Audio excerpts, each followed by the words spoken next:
On Monday, January 19th, 6 p.m. Crosby, could you do roll call, please? Jason. Here. Mike. Here. Jake. Here. Jim. Here. Dale. Here. Eric. Here. Craig. Here. Crosby is here. Carolyn is excused. This is an open meeting and it has been posted. Please join me for the Pledge of Allegiance.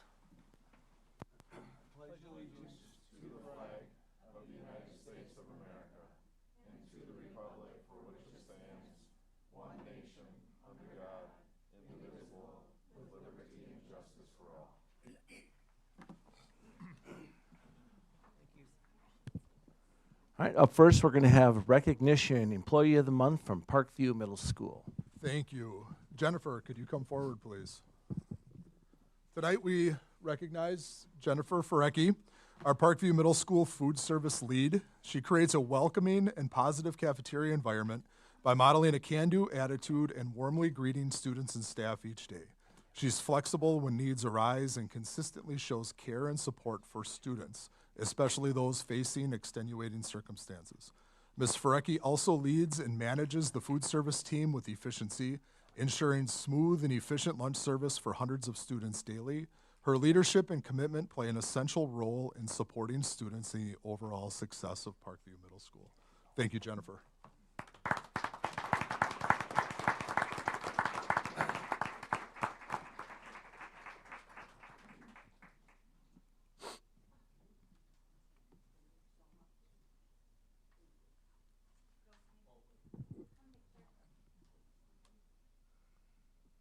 Jennifer, you graduated Mukwonago High School, correct? Thanks for your service. Thanks for helping. Congratulations and thank you.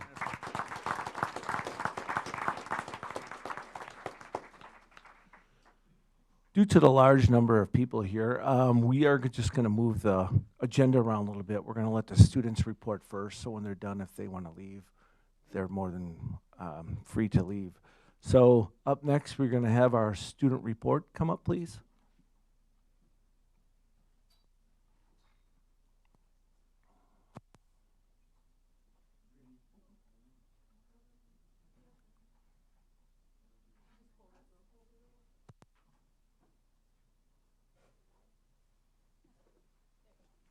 Good evening. Thanks for having us. This is part of our Parkview Student Government Leadership Board here this evening. So I have Josie, Braden, and Haley. As I shared with you last spring, our Student Government Board earned recognition on behalf of our entire school. They earned WASC's Spirit of Excellence Award. Spirit of Excellence is an award that is given to middle schools in the state and high schools in the state, and it's recognizing the best student government in the entire state. And our student government was recognized 2 out of the last 3 years as the top student government in the state. So I'm honored to have these students here this evening, and they're going to share some information about what's going on at Parkview. Awesome. Hold on one second. Any parents, grandparents, or teachers that want to come up and record this or take pictures, you're more than welcome to come back here and film them or take pictures. I think we have somebody coming, so if you hold on a second. Remember to talk into the microphone, okay?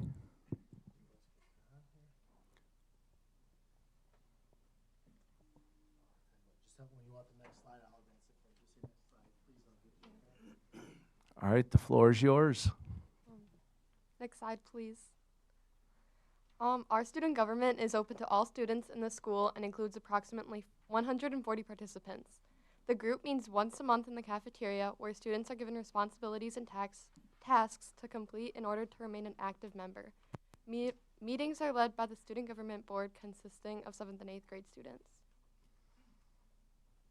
Parkview in the Dark is an annual event where we invited kids from the community to celebrate Halloween spirit.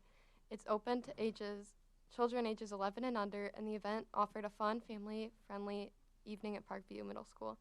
As families walked through the building, they enjoyed seeing our decorated classroom doors, encountered 7th and 8th grade volunteers in costume, and collected candy at each stop along the way. On October 27th, we had hundreds of families in attendance. Next slide, please. The Spirit Days and the Spirit Race. On designated Spirit Days, students have the opportunity to earn Spirit points for their homerooms. Points are tallied throughout the year as part of an ongoing Spirit Race, building excitement and school pride. At the end of the year, the top 6 homerooms are rewarded with a field trip to the zoo. This year's Spirit Days have included Blue and Gold Day, Red, White, and Blue Day, and Sports Day. In addition to earning points through the Spirit Days, students can participate in other spirit-building activities such as decorating classroom doors and creating cards. Okay, so welcome everybody stands for Web Day. Web Day is the first day of school for all 7th grade Parkview Middle School students. In addition to giving them a tour around the school, we help them meet new people, learn the rules, and learn skills that'll help them be successful in the coming school year. To help run Web Day, 90 8th grade students volunteered lots of their time and effort to learn how to be web leaders and welcome and guide the 7th graders on Web Day. Our fall participation, so cross country we had 47 students, girls basketball 29 students, student government is a whopping 136 students, student choir was 20 students, boys basketball 42, wrestling was 42, Web Day leaders we had a total of 98 this year. Art honors was 28 students, yearbook club 15 students, voices and girls in gold was 45 students, pom and dance was 20 students, and jazz band was 23 students. Wolfhound's Legacy. So each year, the Student Government Leadership Board hosts a fall coin collection to support a charity or nonprofit of our choosing. This year, we selected Wolfhound's Legacy. Wolfhound's Legacy is an organization that trains rescue dogs to become service animals for veterans. We decided to support Wolfhound's Legacy after their facilities were severely damaged by flooding in late August, resulting in the loss of much of their equipment and materials. To maximize participation, we held the collection over 2 days and encouraged donations through homerooms. Incentives were offered to the top 3 homerooms. Third place received candy, second place earned popsicles, and the homeroom that collected the most coins was rewarded with crumble cookies. Through this effort, our 2-day collection raised a total of $1,483.25. Mustang Roundup. That's you. The Mustang Roundup familiarizes students with the essential rules and expectations that are used daily at Parkview. On September 2nd, we highlighted Chromebook usage guidelines, hallway and bathroom protocols, cafeteria rules, the cell phone policy, and bus procedures. The following day, September 3rd, our focus shifted to the dress code, extracurricular clubs, and sports incentive programs like the Merit Award drawings and strategies for staying organized using assignment notebooks. Rooftop photos. On our Super Blue and Gold Day, we take our class pictures that get hung up in the hallway until we're seniors. It's a way for students to feel connected and welcome to our school. And then those are the 7th and 8th grade photos from this year.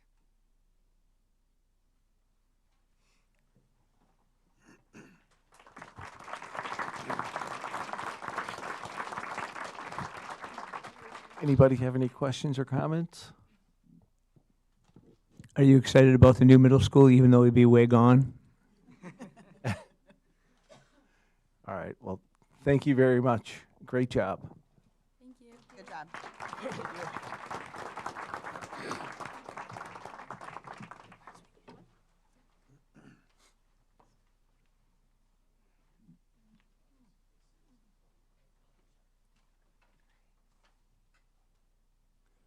All right, I'm also going to move up president's comments before we start comments from the public.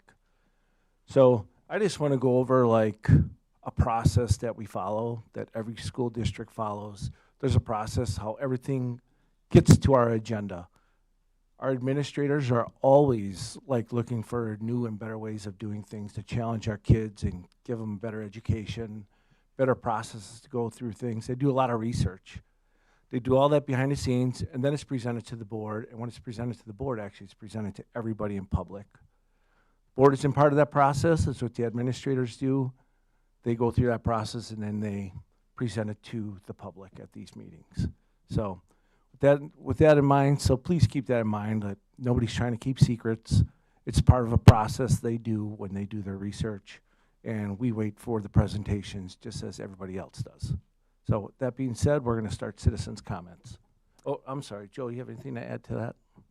Okay, go ahead. We are now entering the portion of the meeting for citizens' comments, whereby citizens may address the board. It is important to note that the board will not dialogue with community members during the citizens' comments section of the meeting. Each speaker will have 3 minutes to make his or her comments. We will signal you when you're at 2.5 minute mark to begin to wrap up your comments. We expect all speakers to honor the time limit, refrain from using inappropriate language, and be respectful in their comments. Citizens who do not meet these expectations may be prohibited from speaking at future board meetings. Speakers are to address the board, not the audience. The school board does not endorse any comments made by members of the community here tonight. We would like to remind our community members of the impact of their words on others, and our children are watching. We commit to listening to you in a respectful manner and ask that you do the same. We expect the audience will be respectful of speakers and of the board and refrain from responding with verbal comments, cheering, applause, or behavior that will detract from the meeting. If proper decorum is not adhered to, the board president can suspend citizens' comments. Please note that no obstructions can be created between the board and the audience. Visual aids cannot be used, and the area behind the speaker will be clear during public comments. Also, to respect our speakers and meeting participants, please silence your cell phones. Thank you. First up is Gary Grubert. Gary, you have 3 minutes, and I'll give you a 2.5-minute warning, okay? Thank you. Yes, sir.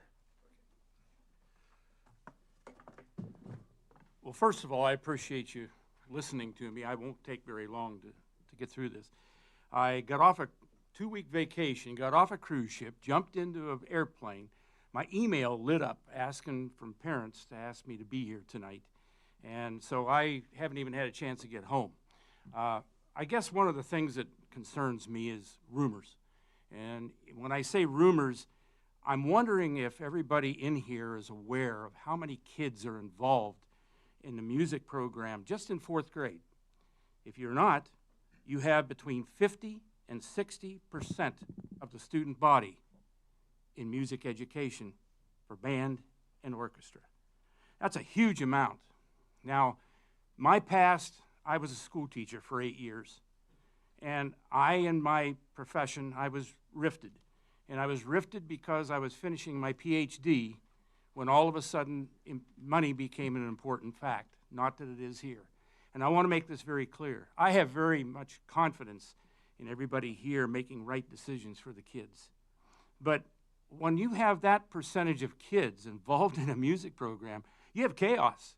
You have scheduling problems. That's common sense, okay? So I want to make sure that in my time, if the people in the board and the district had come to the music teachers and talked to them, there wouldn't have been any problems. We'd have worked things out.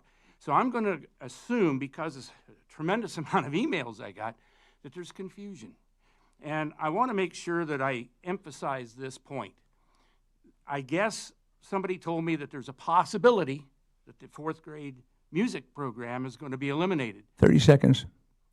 If you took football and you took and eliminated 7th and 8th grade, by the time those kids got up and you started at 9th, they wouldn't be competitive. I want to make sure that you know that all of us are taxpayers and we're very much concerned about what happens. But you've got a great music staff here. Don't blow it, okay? Don't take best practice and replace it for convenience, because that's very important for the kids. And the kids has got to be the first decision in everything we do. Thank you. Thank you. Jenna Keeling, please.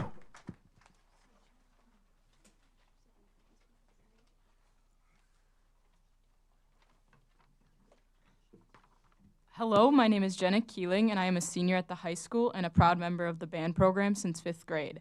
Making 7th grade music enrollment optional would be a tremendous mistake. Music education is critical in the development of children. Studies have shown that students who engage with music starting at a younger age show improved verbal memory, enhanced motor skills, and better reading ability. Learning music continually encourages students to build perseverance. As I'm sure most musicians would agree, it's not always easy. It creates discipline, hand-eye-mind coordination, and builds teamwork amongst our students. Additionally, playing an instrument is one of few activities that engage both halves of our brains. Research from Northwestern University has proven that musical training has led students to have stronger neural processing, causing improved language skills and higher test scores.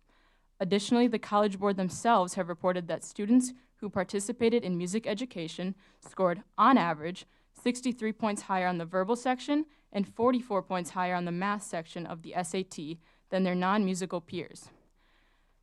A study of the Nashville Public Schools shows that their ACT scores, as it relates to their participation in music programs, it showed that non-music participants earned around a 17 in both the reading, like English and math portions of the ACT, whereas their peers who engaged with over 1 year of music averaged around a 19.5 on the English portion and an 18.5 on the math portion of the ACT. When it has been shown time and time again that music education furthers students' achievements, I question why any decision limiting engagement with our nationally praised music education program could even be considered. I implore you all to heavily consider this decision before you tonight and how it will affect generations of Mukwonago students to come. Thank you. Thank you. Thank you.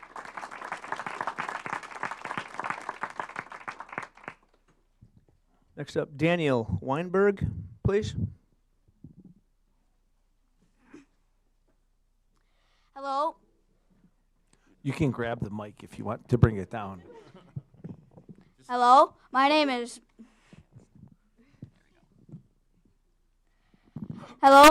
Daniel Weinberg, and I'm a 5th grade student at Section Elementary.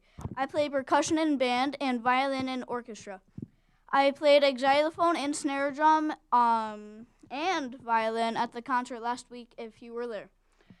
If you're wondering why I like band and orchestra, both the teachers are really kind and helpful. A lot of my friends are in band and orchestra, and the music is really beautiful when we play together. Band helps me learn the beat and play lots of instruments. Orchestra helps me learn how to play strings and hear the right notes. Music can help calm you down when you're stressed. Sometimes when I'm stressed or upset, I go up to my room and play my xylophone. Friends in these groups can also help you. And it helps build teamwork when we play as a group. Music helps kids be responsible and spend times off screens. And helps kids feel more confident on stage, like right now. And that's why I think it's super important to keep music in our school. Band and orchestra. Thank you for your time. Great comments, Thank young you. man. Next up, George Malowitz. George? George? Oh, okay. Danielle Gordon?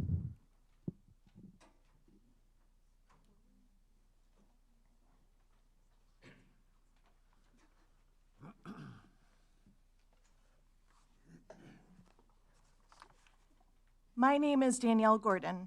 I'm a Village of Mukwonago resident and parent to a 3rd and 6th grader at Clarendon. I'm a 2009 graduate from the University of Wisconsin-Madison with a teaching degree from the top-ranked school of education with a focus in middle childhood, early adolescence. After graduating, I was a unit director at the Boys and Girls Club in Appleton in the Fox Valley and later taught middle school language arts in Greenville for 5 years. These experiences shaped my opinions. I have 3 points I'd like to make in regards to band. My first point is the lack of transparency with curriculum changes presented to the parents. What research has the administration gathered to propose this change in the music curriculum? I would have thought that families would have received a survey regarding a potential change in the music education. My 6th grader is in his 2nd year of band playing the trumpet. My 3rd grade daughter is excited to try out band as well in 5th grade. I haven't received any communication or a survey from the administration that a change to this band curriculum was coming. In the past, we've received information about other pilot curriculum programs to review before the change occurs. Does the school board require administration to complete certain requirements for curriculum proposals? Is there a bylaw I can reference? My second point is that the Clarendon PTG and community supports the music department. This year, our PTG raised $20,000 to repair the sound system in the gym for music concerts. This money comes from the families and community, shows our support for the continuation of music education. My third point is a plea to support our underprivileged youth in our community. Public school is supposed to even the playing field for all students, no matter their socioeconomic background. If you take away band and music curriculum at the elementary schools, you are impacting students' exposure to music education. I'm standing here for the parents who can't afford private music lessons because they are working a second job, just trying to make ends meet and put food on their table. You might not notice these families, but I do with my experience working at the Boys and Girls Club. 30 seconds. For example, private lessons at the Music Cafe cost $25 to $30 for a 30-minute lesson once a week. Currently, my son has band at school on Mondays, Wednesdays, and Fridays, or 3 times a week. Low-income families can't afford the cost of private music lessons in our current economy. I'm asking you, the school board and administration, to protect music education opportunities and access for all students, but especially our underserved population. Thank you. Thank you.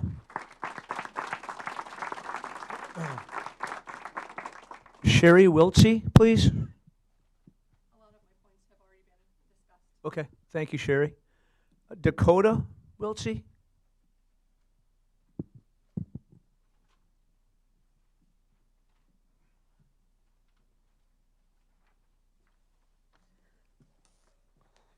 Good evening, everyone. I'm not one for public speaking, so I'll make this quick. There's a lot of people in this building that have been making a lot of the same points tonight that I planned on making. So I guess I'll just share a story with you instead. I was born and raised here. I lived my whole life in Mukwonago. I went to Clarendon Elementary, Parkview Middle School, graduated Mukwonago High School class of 2021. I heard through the grapevine that we were planning on possibly cutting parts of the music programs, specifically elementary school. And I felt the need to come in here and say something about it because I hold it so close to my heart. The Mukwonago music program, it's huge for so many kids. I mean, in such a pivotal time in their lives where they have this safe place where they get to collaborate with others and be creative. And I mean, you're learning a whole new language. I mean, you think in ways that, you'd never be able to put together before. Music is life-changing. If you really get into it, I mean, I grew up on it. I played piano since I was 3. It's been huge for me. I mean, we have a great music department, great teachers. I mean, I had Miss Carloni back in the day, Mr. Weimer, Miss Sakutansky, and they're all just great people, and I don't think we should be cutting that out of our kids' lives, especially at that point in their lives. In elementary school, that's an important part where you're figuring out, I want to play baseball, I want to play football, I want to play soccer. Why not music? I mean, that's something that gets forgot about so much. How many kids get started in sports so early? By the time you get to middle school, high school, playing competitively, it's the same thing with music. And a lot of people don't think about it because maybe they weren't exposed to it as kids. I was. I got to grow up with that. And I know so many people who didn't, and I wish that they would have been able to. So I just wanted to say, please don't cut it, because I think it's really important for a lot of people. So that's all I have for you tonight. Thank you. Thank you.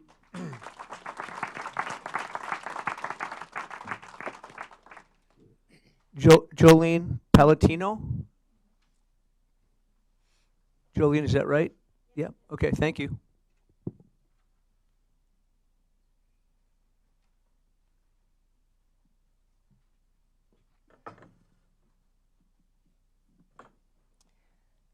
I'm Jolene Palatino. I am a former retired, I worked at Clarendon for 10 years, and I will say that I got to see all of the students because I was on the playground.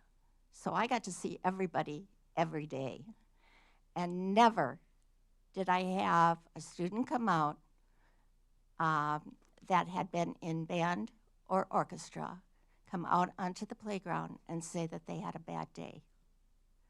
Music is so important to these kids. And I think it's important that they start in 4th grade.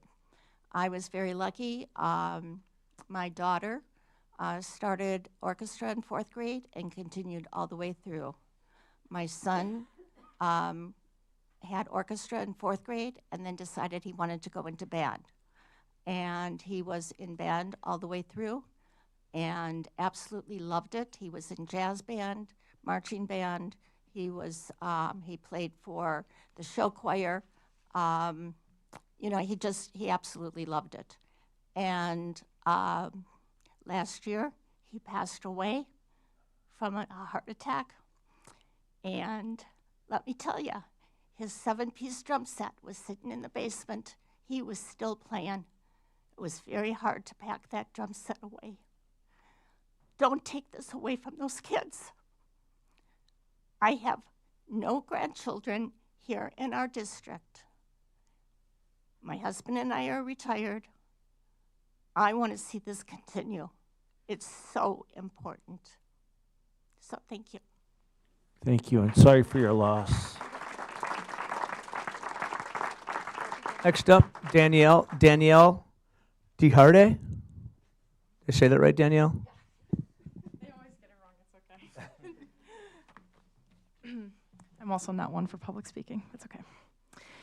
Hi, my name is Danielle DeHarde, and I'm a former Mukwonago High School alum, and I currently work at Clarendon Elementary School as a special ed paraprofessional. When I first heard the news of possibly getting rid of the elementary orchestra and band program, I was at first confused, then I was sad. But the more I thought about it, I became more frustrated, confused, and overall angry.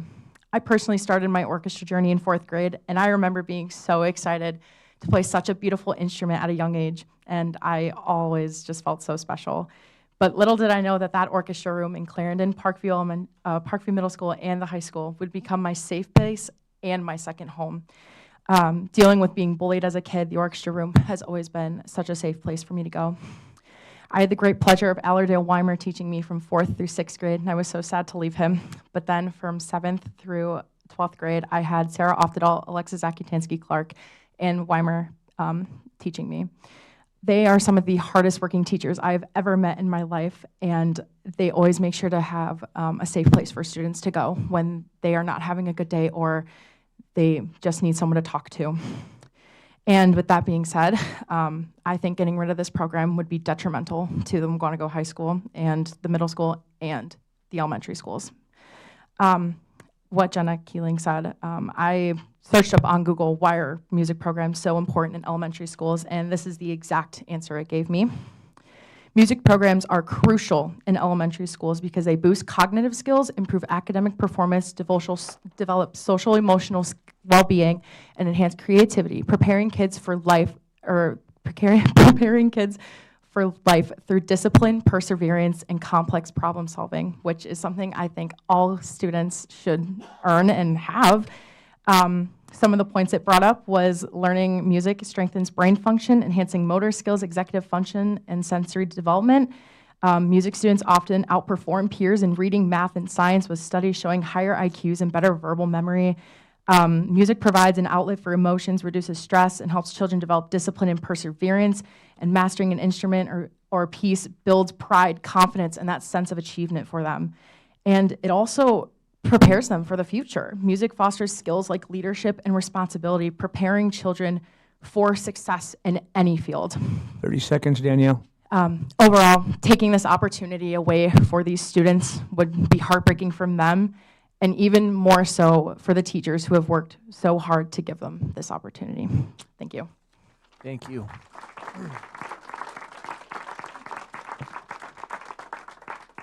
Next up, Alicia Schwartz.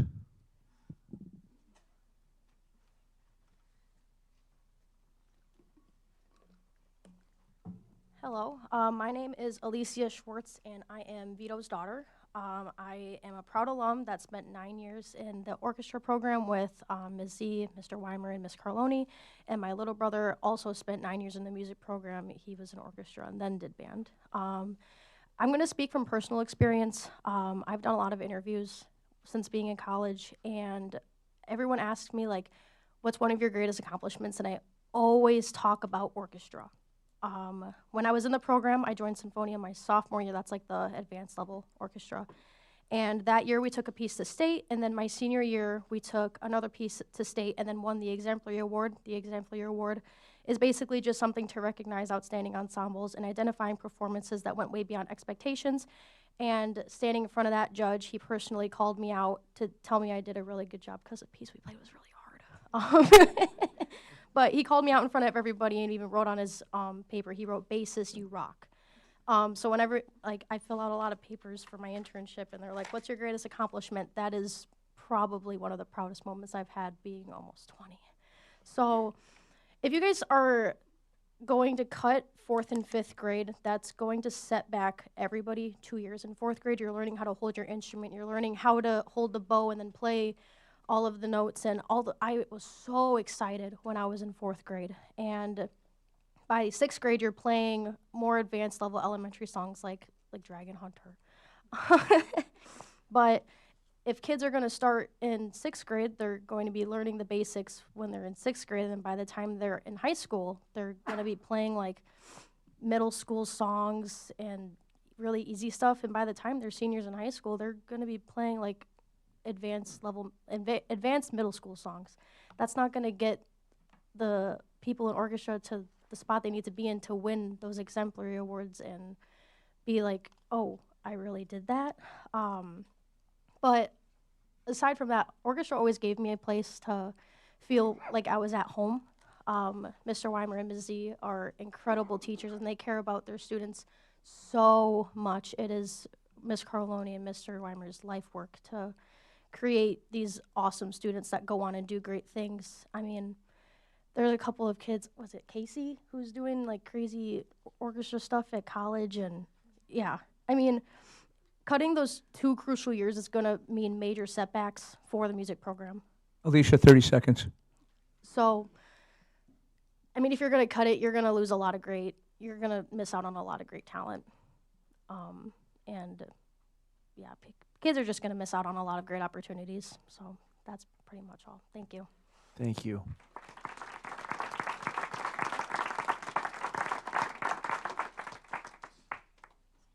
Jerica Berry and Braden Berry.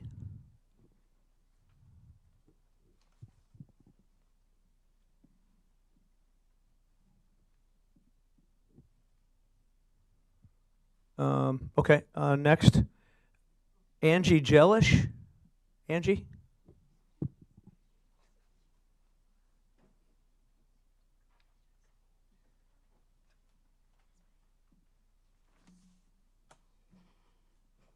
Good evening. My name is Angie Jellish, and I want to frame this around how strong districts sustain success and how they attract families.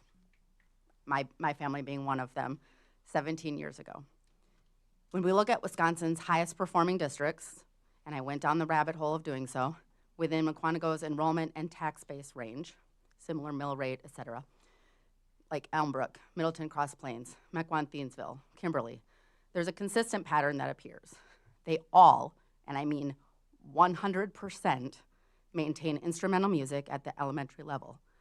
In districts that do not introduce instrumental music until the middle levels, they rarely make an appearance in the state's top 50 districts.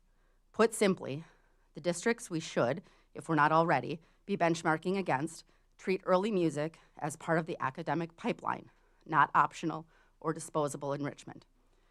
Top districts tend to share 3 attractive things that appeal to families: strong academic rankings, visible athletic success, and a vibrant arts program. Not to mention $130 million over 12 years on new schools. Families see those signals together and interpret them as evidence of whole student opportunity. Families don't choose a school because of the AP biology textbook being used. They choose a district that offers the whole package. With any specific change that might be proposed, I have absolute confidence that this board would evaluate it transparently, supported by data, and with clear communication of the student-centered benefits it would bring. When a change truly improves outcomes, those benefits are easy to explain and are shared openly. Mukwonago earned its first Best Communities for Music Education recognition just last year. You can see it front and center in the PVMS presentation. To keep momentum, we need to strengthen, not reduce, the early foundations that make us competitive, attractive, and successful. My hope is that Mukwonago continues strengthening the foundations that could place it alongside those top districts in the state. Thank you. Thank you.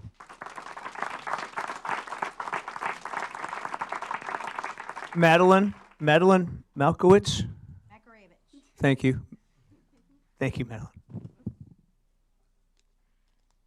All right. Good evening. My name is Madeline Makaravich, and I am a junior here at Mukwonago High School. With the development on the new middle school and the questions regarding required coursework, I would like to make a few notes regarding the necessity of music programs at all levels. Elementary music, including band and orchestra, are crucial for young students to develop fundamental skills for later ensembles. The saying, "practice makes perfect," is the basis for music education, so the extra 1 to 2 years exposed to music are vital for meeting the current degree of success in Mukwonago. Once these foundations are set, middle and high school are where these talents truly shine. Our district has grown to be extremely successful, taking awards at solo ensemble, ranking in the top half of our division in marching band, and sending musicians to WSMA's state honor program year after year. Additionally, studies have shown academic benefits of music education as high school students. Myself in junior year, it is emphasized how music can benefit your ACT score and AP tests. Finally, music develops a close-knit community that kids will embrace from elementary school to beyond high school. Music creates a safe environment for numerous students that might lack a place of belonging without it. Please take into consideration the magnitude of the choices provided. Thank you. Thank you. Nancy Gruber.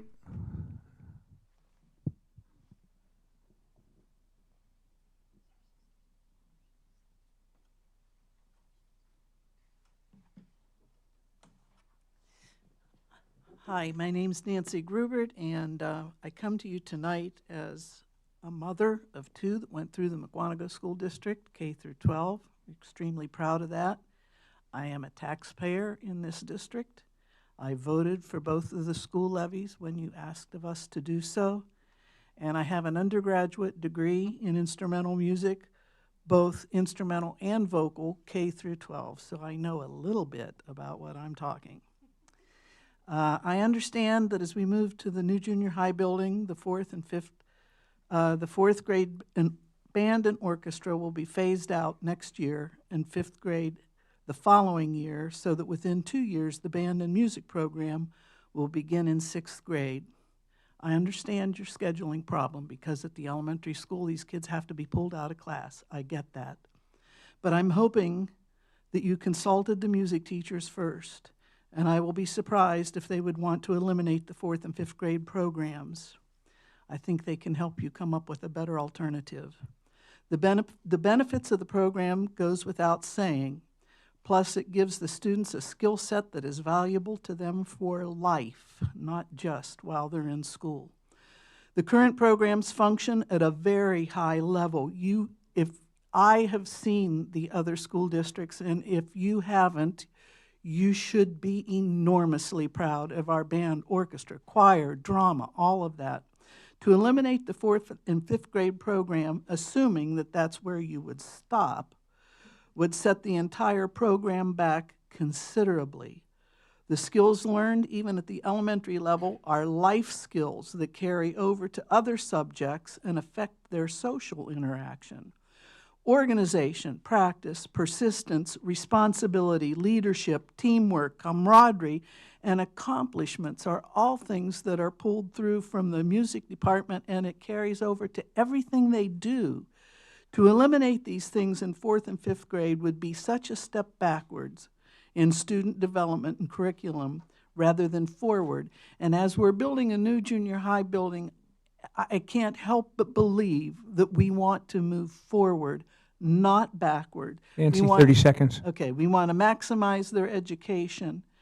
And so please reconsider your alternatives, and I think you should be enormously. I have been touched by listening to the students and their passion for what they've had to say. So if you don't want to listen to us old farts, listen to them. Thank you. Rebecca. It's not spelled or Like a Z?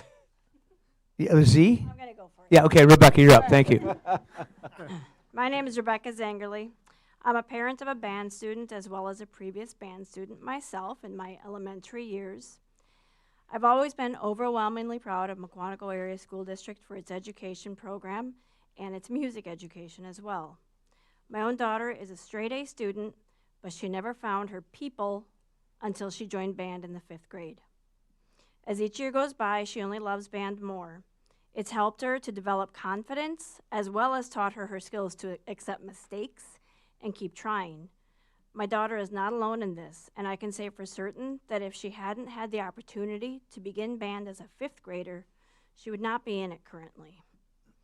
Without entry into music at 4th and 5th grade, the numbers of students in band and orchestra will inevitably dwindle, and our music program will be forever changed. I worked at this district for over 7 years in an elementary school. I saw children of all different backgrounds enter band and orchestra. The playing field was level there. I saw friendships form in band and orchestra that would never happen on the playground. You must keep the existing band and orchestra program in our elementary schools. Thank you.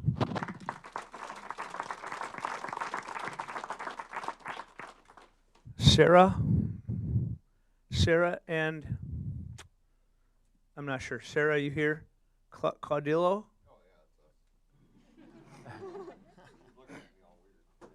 She spelled your name wacky, whatever.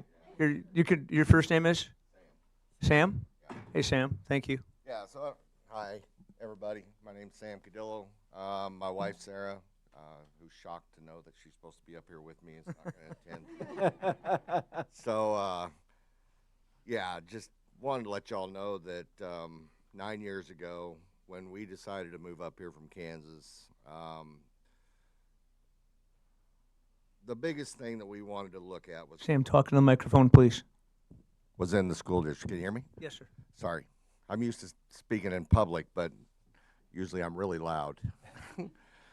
But 9 years ago when we moved up here from Kansas, the first thing we looked at was the safety of the city and then the school district. And it wasn't until we got here that my daughters were really not too keen on sports, didn't really know what they wanted to do.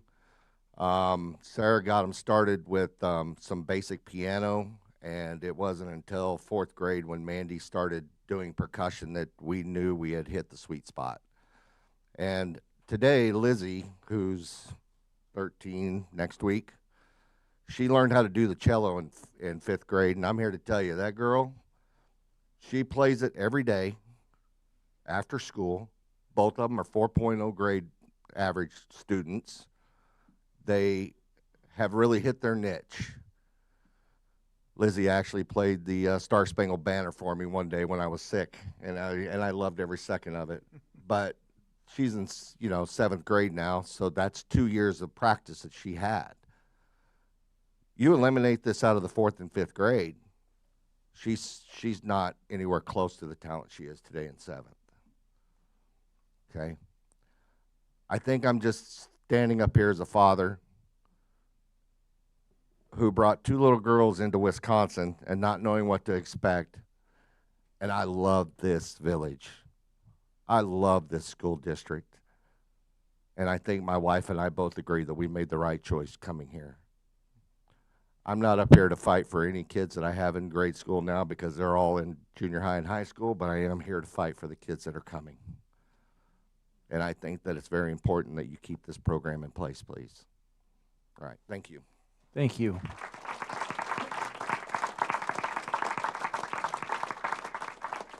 Lisa Stull? Lisa?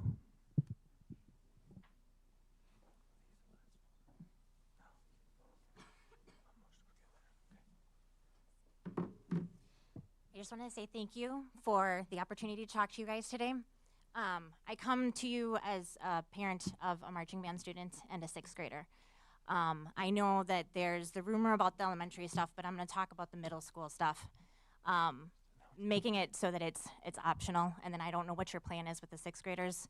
I think it's a disservice to the kids that are still learning and getting to know it.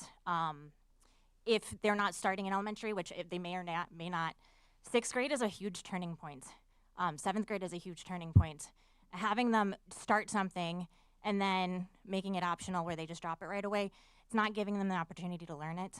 You have a really strong marching band program, and if you don't have students starting at an early age, they're not going to be ready to join marching band in 7th grade, which is an option right now. So they can join marching band starting in 7th grade going into 8th. And they come into it and they excel, and they grow so much in that time frame. And if we limit the opportunities that they have with this, it's going to be detrimental not only to your middle school students, but to your high school students. And the hard work that those high school students put into their program, they're gonna now have kids that can't compete at that level. And so it's going to cause us to backslide. And it's gonna take a long time to recover from opportunities if they're taken away to bring them back again. You're gonna have a long road ahead of you to try and bring it back if you take it away. So I just wanna encourage you guys to think about that. I know that there's issues that staffing or pulling kids out of classes and stuff like that, but I really wanna encourage you to work with the teachers to find solutions that can potentially come to a common ground so that we're not eliminating the opportunities that kids are having at an earlier age. It's very important for them to have that experience in that middle school level. And it's important to the kids at the high school level to have that at a younger age so that they can really perform at those high levels that they're used to. And that's what I have to say. Thank you. Thank you. Mr. J. Mr. J, are you from Stoughton? I am from Stoughton. Unfortunately, our policy is if you're not from the district, you can't talk. Is that correct, Joe? My daughter is in the district, and I really believe in the music here. I'm not trying. Oh, Mr. J, welcome. Sit down and talk. Here we go. Do you mind if I stand? Unlike some people here who have pleasurably said so, I am used to speaking out loud in front of people, and I would appreciate it if you wouldn't interrupt me at the 30 seconds. Just tell me when my 3 minutes is done. I'm not a child. I don't need administration. You guys are here to administer the children. And I trust that you guys have had the information. You have looked at the information. You started out with that, so I'm not going to sit here and tell you about all of the information of what it should be, because I trust. That's why you guys are here. We trust you to give conditions so that our children have good outcomes. And from what I've seen here so far today is only good outcomes from the conditions that they have. Sounds like the conditions that we want are, well, a 9 to 5. They sit in their classrooms. They don't get interrupted. I mean, what is music but an expression of yourself? Our children are having the ability to express themselves, but now because of scheduling conflicts, we want to take that away? What are we trying to build? Are we trying to build artists? Are we trying to build people that are able to express themselves in front of others that aren't afraid to do that? Or are we trying to build people that go to work, 9 to 5, this is what your job is, work with everyone else?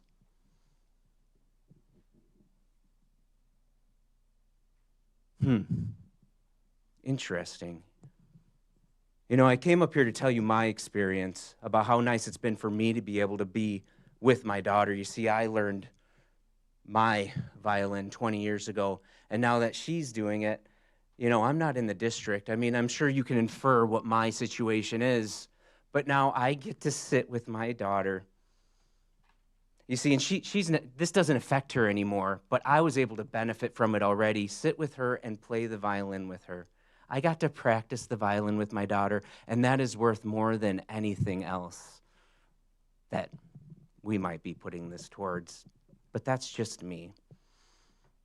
So I thank you for your time, and I thank you for this stage and listening to us, and I really hope that you choose better conditions for good outcomes.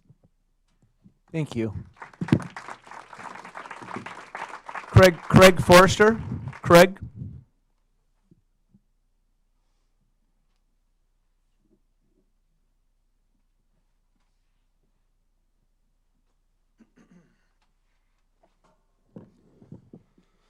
Yes, hello, my name is Craig Forrester. I'm a graduate from this school district over a quarter century ago. I grew up playing band starting in 5th grade, played throughout elementary school, middle school, high school. Music is the one thing, really, like a big thing that I was able to take on post-school. I mean, yes, I mean, we do learn a lot of stuff, but like the rules of dodgeball, I never had to use that outside of school. Painting a tulip, never had to use that outside of school. But music, every Sunday I'm at church, I'm in the choir, I play guitar at church. I play music all the time. It is the one thing that I was able to take on with me. Then now having my children going through it as well. I've had two of them that have just recently graduated high school. They played all throughout school. I have a senior, he's another one that plays as well, and another one that just started off because he's in 5th grade this year. If we were to lose, like I said, just the elementary school, what that will do to everything else music-wise down the road will be catastrophic. Because once you get rid of it in the elementary level, how long before we lose it in the middle school? Then how long before we lose it in the high school because they're just like, well, it's just not working out anymore. Well, why isn't it working out? It's working out because you never gave it a shot in the beginning. You just wiped it out. So I think it's really important to keep these things around because like you were saying before, or like it was mentioned before, about taking the kids out of the classes. Isn't that the parents' responsibility? We gave the okay. Oh, they're going to miss 20 minutes of class on this day.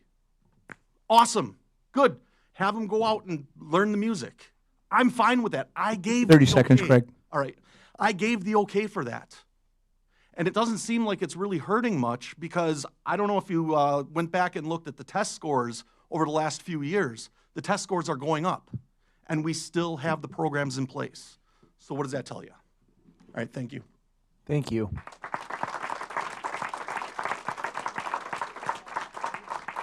Emily Jensen. Emily?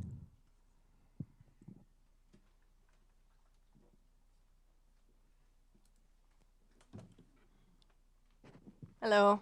Hello. I wanted to start with my favorite quote from Ani DeFranco. Our strengths are in our differences, and our comforts are where we overlap. My family moved my sisters and I to Mukwonago in 1994. I was a very, very, very shy 2nd grader. For 2 years, the recess monitors needed to tell the neighbor boys to play with me at recess, so I didn't sit alone at recess. In 4th grade, I joined orchestra. I took lessons at section school with Miss Stroh. 3 months later, I found some confidence to go to the talent show and play the Flintstones, which I learned from my ear and wrote down AD. I wrote down the notes. Fast forward a couple years later, in 6th grade, I was Student of the Year. I won Civic Oration. I was the Vice President in Parkview Middle School in 8th grade. And I accredit a lot of my confidence to my musical education. Sorry, I was writing notes. Gotta find them. Playing the violin taught me confidence. It taught me hard work. It taught me how to practice. It taught me how to lead and how to struggle gracefully. It taught me when you make a mistake, don't make a face, because maybe nobody really sees it. Throughout my musical career, participated in solo and ensemble, state bluegrass festivals, MISO, met lifelong friends. Now I manage a successful team of 12 people at a local company. My son is a 4th grade violin dropout. Orchestra was not for him. We tried traditional sports.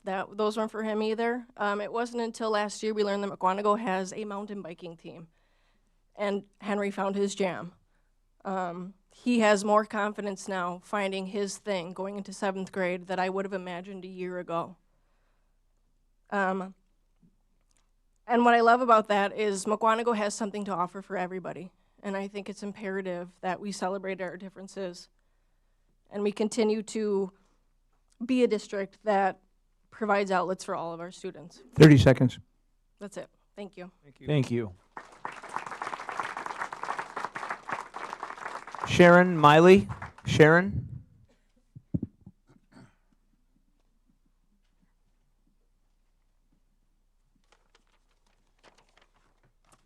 Hi, my name is Sharon Miley, and I'm here tonight because I have concerns about some messages I was seeing and being sent to me through text messages. And it started Mukwonago School District potential bringing to vote to stop offering band and orchestra for our elementary schools. While I no longer have children in Mukwonago schools, my son was in orchestra, started in 4th grade. It was a wonderful program, great teachers, great help for him in many, many ways. It's not just learning how to play an instrument. As has been brought up before, all the wonderful things music does for our students. Better scores in reading, math, science. They learn creativity, being part of groups, being a solo, being a duet, maybe a quartet. They build confidence. I'm painfully remembering 21 years ago when he was entering in middle school and the board was trying to eliminate our orchestra program in Mukwonago. We heard about it pretty late in the game, but we mustered up some people to come to a meeting, as we're doing tonight, and we did what we could. Then, as I recall, we received a letter at the start of the school year informing us that orchestra students would have to pay an annual fee to be allowed in orchestra. Well, someone didn't appreciate that, and they got a lawyer involved, and it was determined that wasn't allowable, and it was only going to affect orchestra students. The good news is we got to keep orchestra, and it hasn't been an issue until possibly now. If we look back, our community has approved referendums. One was to build a state-of-the-art auditorium at the high school, along with a beautiful band room, orchestra room, choir room, where classes are held.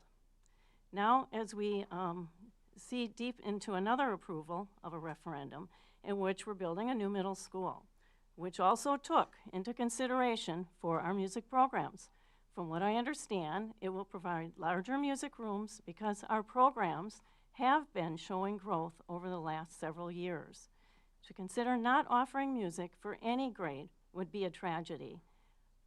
Who are we kidding? If we don't offer this in grade school, our children won't be up to par, and it won't take long before our middle school and high school will no longer have orchestra, band, and chorus as well. 30 seconds. The Mukwonago community has spoken by building spaces for our music classes, so why would we want to go down this road to consider cutting our music programs? Please don't follow what other communities are doing. Let's keep our music program. Our community has spoken. Thank you. Catherine Wilhelm. Can you hear me all right? Yes. Good evening, and thank you for the opportunity to speak. My name is Catherine Wilhelm, and I'm a current senior at the high school. I'm very aware at this time of year brings financial strain, belt tightening, as the biannual budget comes for review. I was witness to budget cuts last year in the high school, and though I'm completely understanding of their necessity, I'm here to speak in support of our fine arts program. I've seen districts around us, including Arrowhead, start to cut funding for music programs, especially in elementary schools. These educational communities are essential to the culture and upbringing of numerous students from 4K to seniors. As an 8-year veteran of our band program, I have had the joy of not only experiencing but contributing to a family like no other. There are certainly academic benefits to fine arts, including higher marks, higher ACT scores, as we have heard, but these are not the greatest takeaways I have experienced. Maybe the most pivotal part has been my participation in teaching our Summer Jumpstart program. This is a camp where, for 1 week, high schoolers assist instructors with teaching 5th graders how to play their instruments for the first time. I am a 4-year veteran of helping. And this, it might not sound particularly memorable, but there is nothing more fulfilling than seeing the excitement, engagement, and true joy on the kids' faces as they pick up their instruments for the first time. Because that is what all of these programs are built on. Passionate kids finding a place to be themselves, be supported, and reach excellence in many different ways. That week, I spend time with my most trusted adults, those instructors, and I spend time making connections with 5th graders, playing freeze tag, kickball, and showing them the excellence you can reach while playing an instrument. When considering the importance of these programs to the district, please consider what I have said. Yes, they improve classroom performance, but they are also crucial to the social and emotional development of the very kids you serve. These programs are where I found my family, and I want to ensure that every kid after me also has that crucial opportunity. Thank you. Thank you. Is that it?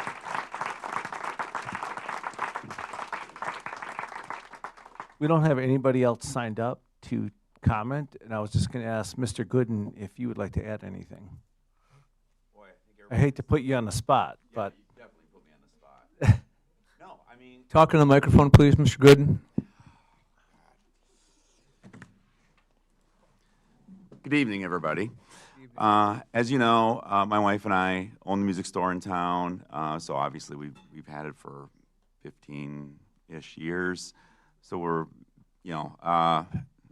very close to this subject. I can tell you this was probably the reason I'm here, Dale, right, is this is the big topic of discussion in the store for the past week. It affects a lot of families.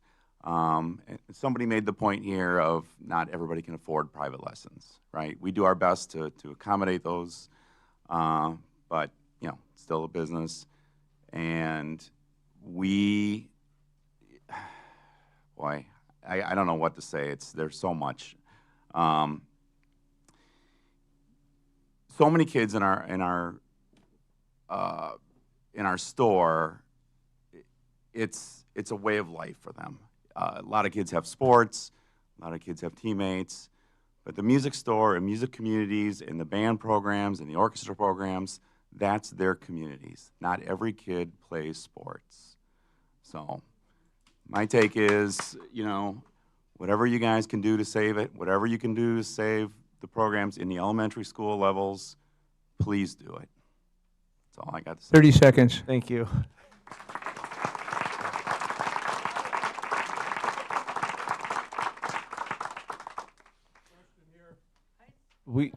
We don't. You signed up, you want to speak? Sorry, I might have missed it. There's 100 of them. Come on up, ma'am. Is there anybody else that we missed?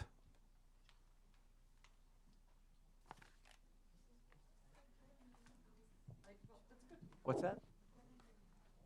Okay. I'm sorry, can you let us know your name too, please? Thank you. My name is Beth Piet, and I'm involved in music in Mukwonago. I did miss you. I apologize. Oh, okay. I'm like, I know I put my name on a piece of paper. No, you did right. I had a few of points that have already been covered quite often, but three things that I would like to say is when I was growing up, I started music in 4th grade, and it was very pivotal in my life. You've seen your students and how well-spoken they are and how they're becoming leaders. And one of the things I learned in music is that you don't necessarily need to lead from the front. You can lead from the middle and from behind, and you can help bring people along with you. You become a group of people in the music program that isn't necessarily all the really cool kids or all the really nerd kids or all the really jocks. I mean, you have a group of people who wouldn't otherwise come together, who learn to work together, who learn to work together in large groups, small groups, individually. And one of the other things I want to mention is that people are talking about pulling kids out of class, but they are going to a class. They are going to a class that is very, very important. I was a runner when I was growing up. I don't know if you saw me when I was walking up here. I am no longer a runner.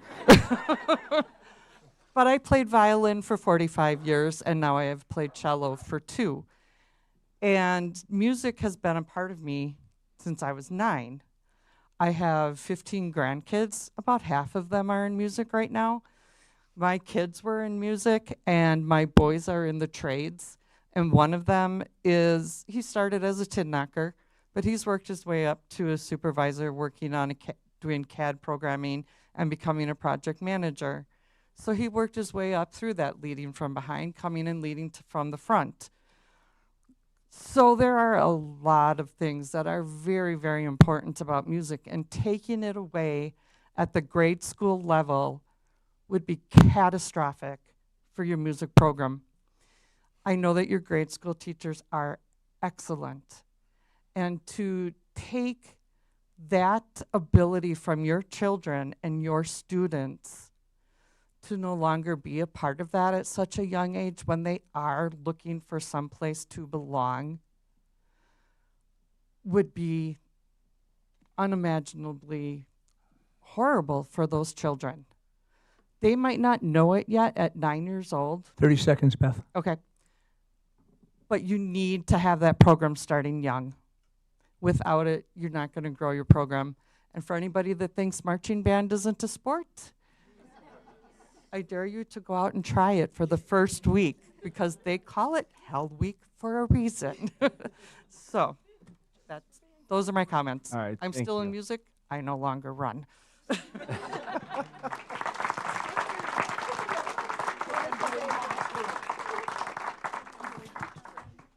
All right, thank you for all the comments. We really appreciate it, showing your passion and sharing that with the board and the community. So thank you. And we're going to move on to presentations, Parkview Middle School.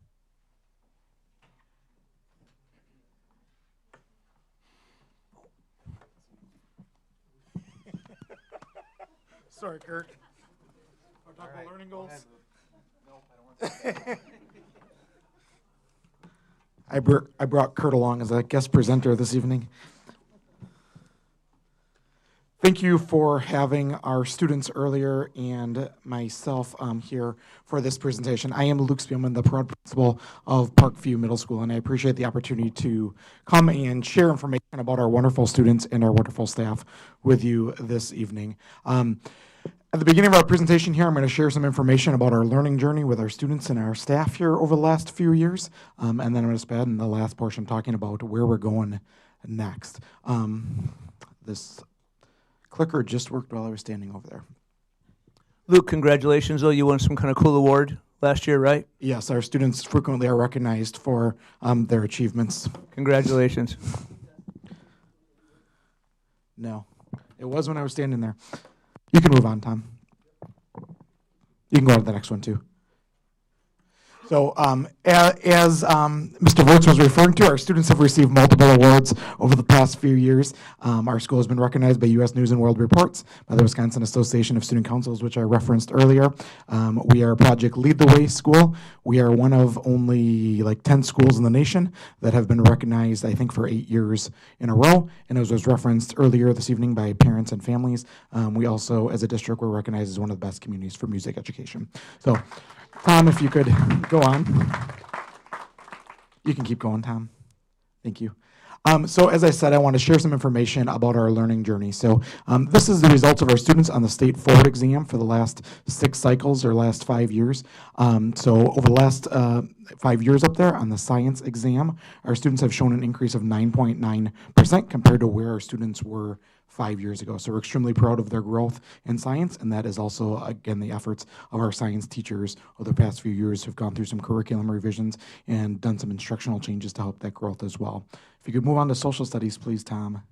From the social studies lens, we've gone from 56.5% of our students being proficient up to 78.4%. So again, we've shown a 21.9% increase in the last 5 years. So again, incredibly proud of our students in the social studies exam. That is an 8th grade only. Science and social studies are 8th grade only exams. If you go on to the English one, please, Tom. On the English exam, again, we've gone from 47% of our students being proficient up to 71.5%. 24.5% increase. Again, we've gone through some curriculum revisions there, and our teachers have put in extremely hard work, as well as our students. I don't want to I don't want to take attention away from the hard work that our students put on a daily basis. At Parkview Middle School, our students have 90 minutes of English one day and 45 minutes the next day. That is a lot of English, a lot of reading, a lot of writing, but I want to say that it's certainly paying off. So I'm proud of their efforts and their perseverance. Moving on to math, finally, not least, but we've seen a 33% increase in math as well. So across the board, again, we're going up in almost every subject on the state board exam or as measured by the state board exam.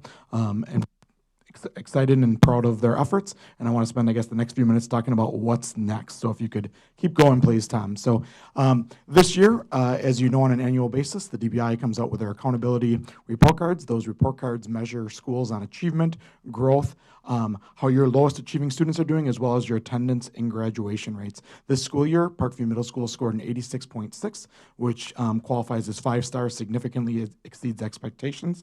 Tom, if you could go to the next slide, please. This is, again, our learning story here over the last, however many years that is, 9, I think 8. So in 17-18, we scored 71.9 was our score, and we were ranked in the 46th percentile. There are 5 categories on the state report card. We were in meets expectations, which is the middle category. As you can see, our projectile there, this past year, we scored 86.6, which is the lowest score that we've scored in the 89th percentile. And for the first time in school history, our students scored significantly exceeds expectations. So as you can see from those last 3 years specifically, we're in the 90th percentile, the 88th percentile, the 89th percentile. That is where we aim to be. We believe our students and staff are the top 10 in the state. And that is where we're continually aim to be. So we like to say we're not quite there yet, but we're really proud of the work that we've put in to get there. So if you keep going, please, Tom. Again, this is just same data, but looking at a different way. So compared to other middle schools in the state, where did we rank? So in 2016 and 2017, we were the 202nd ranked middle school in the state. And this fall, we're ranked 39th in the state. So again, there's roughly 360, 370 middle schools in the state. Our goal, again, is to be in the top 10, just like our goal is to be in the top 10 or 10% in the state. So we're close. We're proud of the path we're on. So what happens next? I stole a slide here from Dr. Schlicht. Dr. Schlicht, when he presented about Rolling Hills in December, said the bottom line, how can we help students at Rolling Hills continue to grow? And I took his slide, and what we're doing at Parkview is we help students grow by aligning assessments to standards, providing timely feedback, and using student data to guide responsive instruction, including small groups. We use iReady and iExcel to help provide targeted lessons at each student's level. I don't know if you remember what Dr. Schlicht's slide was, but one thing that stood out to me was just how aligned we are between all of the 8 schools in our district. When we talk about what schools are working on or what teachers are working on, I think something that's really changed in our district in the last couple of years is regardless of what school you step in, our teachers across the district are working on similar goals and trying to move students in similar manners. And when we move as an entire system like that, we can see amazing results. So again, I think it's great as our students move into schools, especially currently at Parkview being a 7-8 building.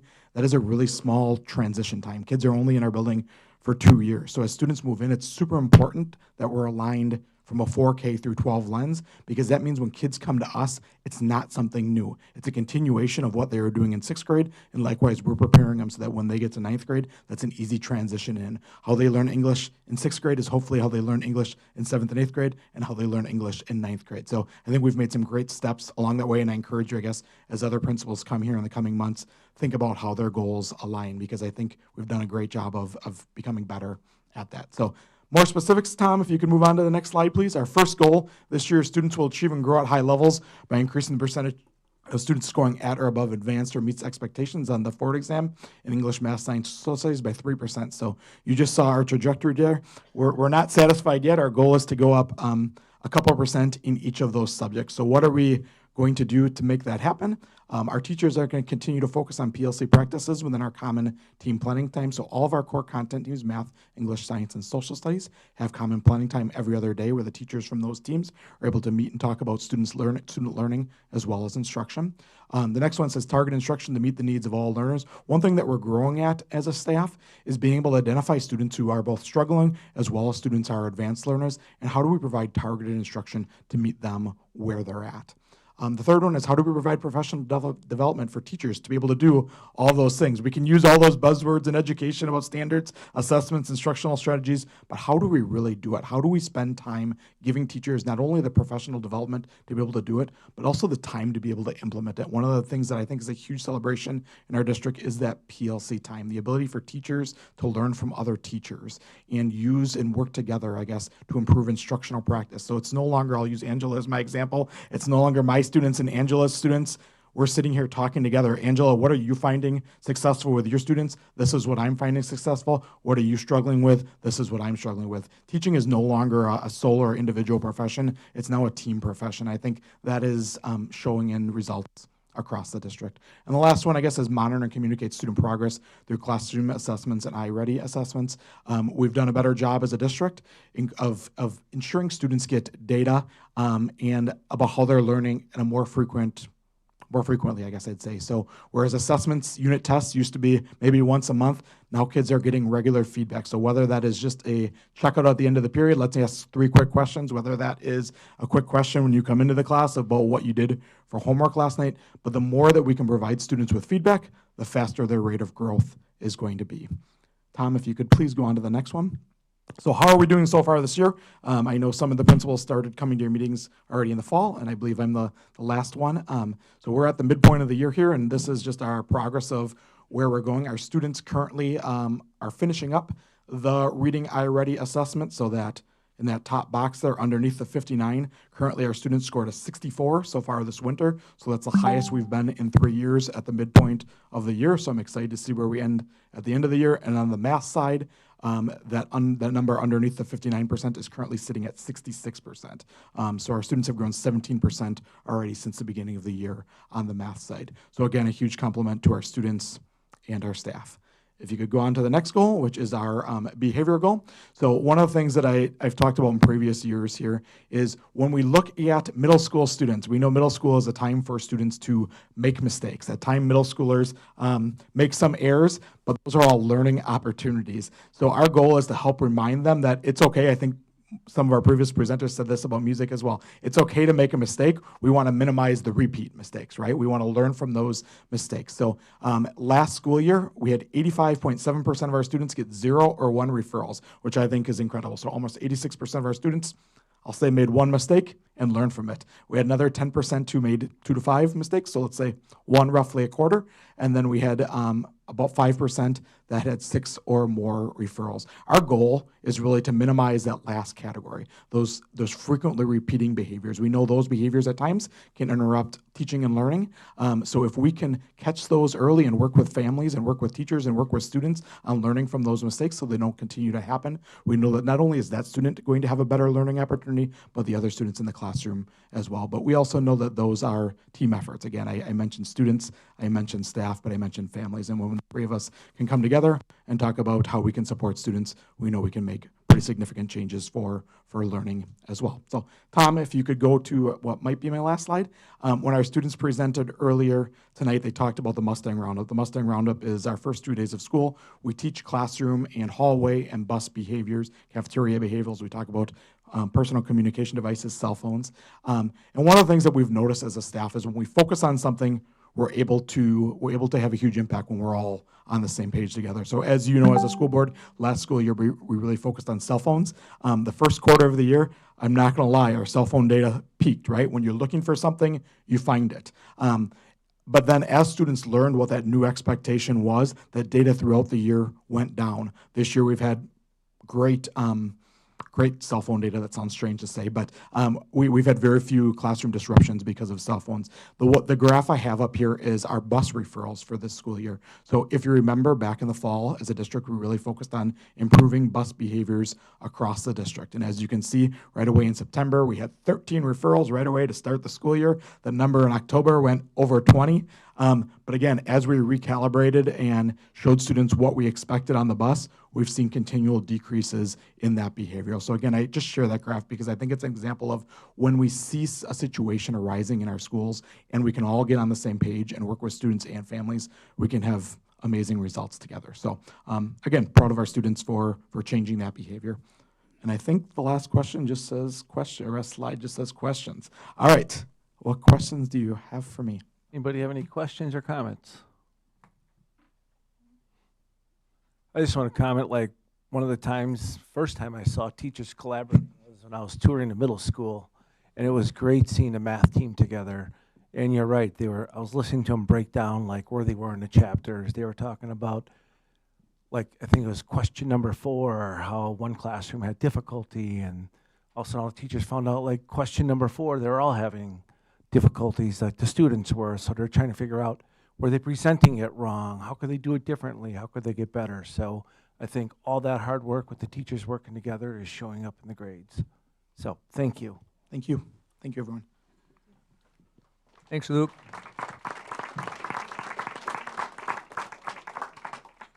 Moving on to the Parkview Middle School project update. Yeah, Kurt and Jeff, if you wouldn't mind coming up. Andy, if you want to come up to the table. Tonight, Kurt Wiebelhaus with Building Solutions, who is our owner's rep, is going to go through where we are at from the post-bid package, where we're at from the status of the project. We have Jeff with JP Cullen is here, and everybody knows Andy Wegner, and I will let you guys take it away. Great, thank you.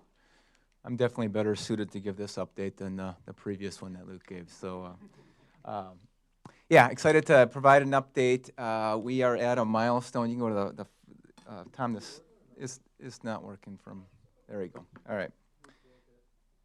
Yes. So 2 primary updates that I want to give on the Parkview project. One, just where we're at in the project, just a general update. It's been a few months since we've been in front of the board here. And then 2, we've hit a milestone on the project, which was our Bid Pack 2 bidding. So I want to provide a budget update based on that milestone, hitting that. So go to the next slide. So I wrote this presentation last week before looking at the long-term weather forecast, and the first bullet item was on schedule despite weather challenges. We've had, JP Cullen had some built-in weather days in the project, so there's been some days that were missed from the cold weather. It's more about the equipment than it is the people. As far as on these cold weather days, this week they'll miss some days as well as far as working. But overall, we are in fine shape with where we're at, even with the expected days that we're going to lose this week from the weather. So on schedule is positive. Up to this point, we've been working on JP Cullen's been working on footings and foundations. So if you drive by, you see a lot of activity happening, but you don't see much coming out of the ground. You'll start seeing stuff coming out of the ground in February. So footings and foundations, about 85% complete. And then starting in February, the masonry will start going vertical. This building is primarily made, the structure is primarily steel and masonry. So masonry starting in February. And then come April, you'll see a lot more progress because the steel goes up relatively quick. So the 6th, 7th, and 8th grade floors, so the far east side of the building will be a steel structure, and then the west side of the building will be masonry. So that's the area that will get started here in February. Working through some permitting challenges right now, but expecting to see masons on site here in the near future here in the next few weeks. Steel will be April, so that's the structure that you'll start seeing, and that'll be exciting to see that go up.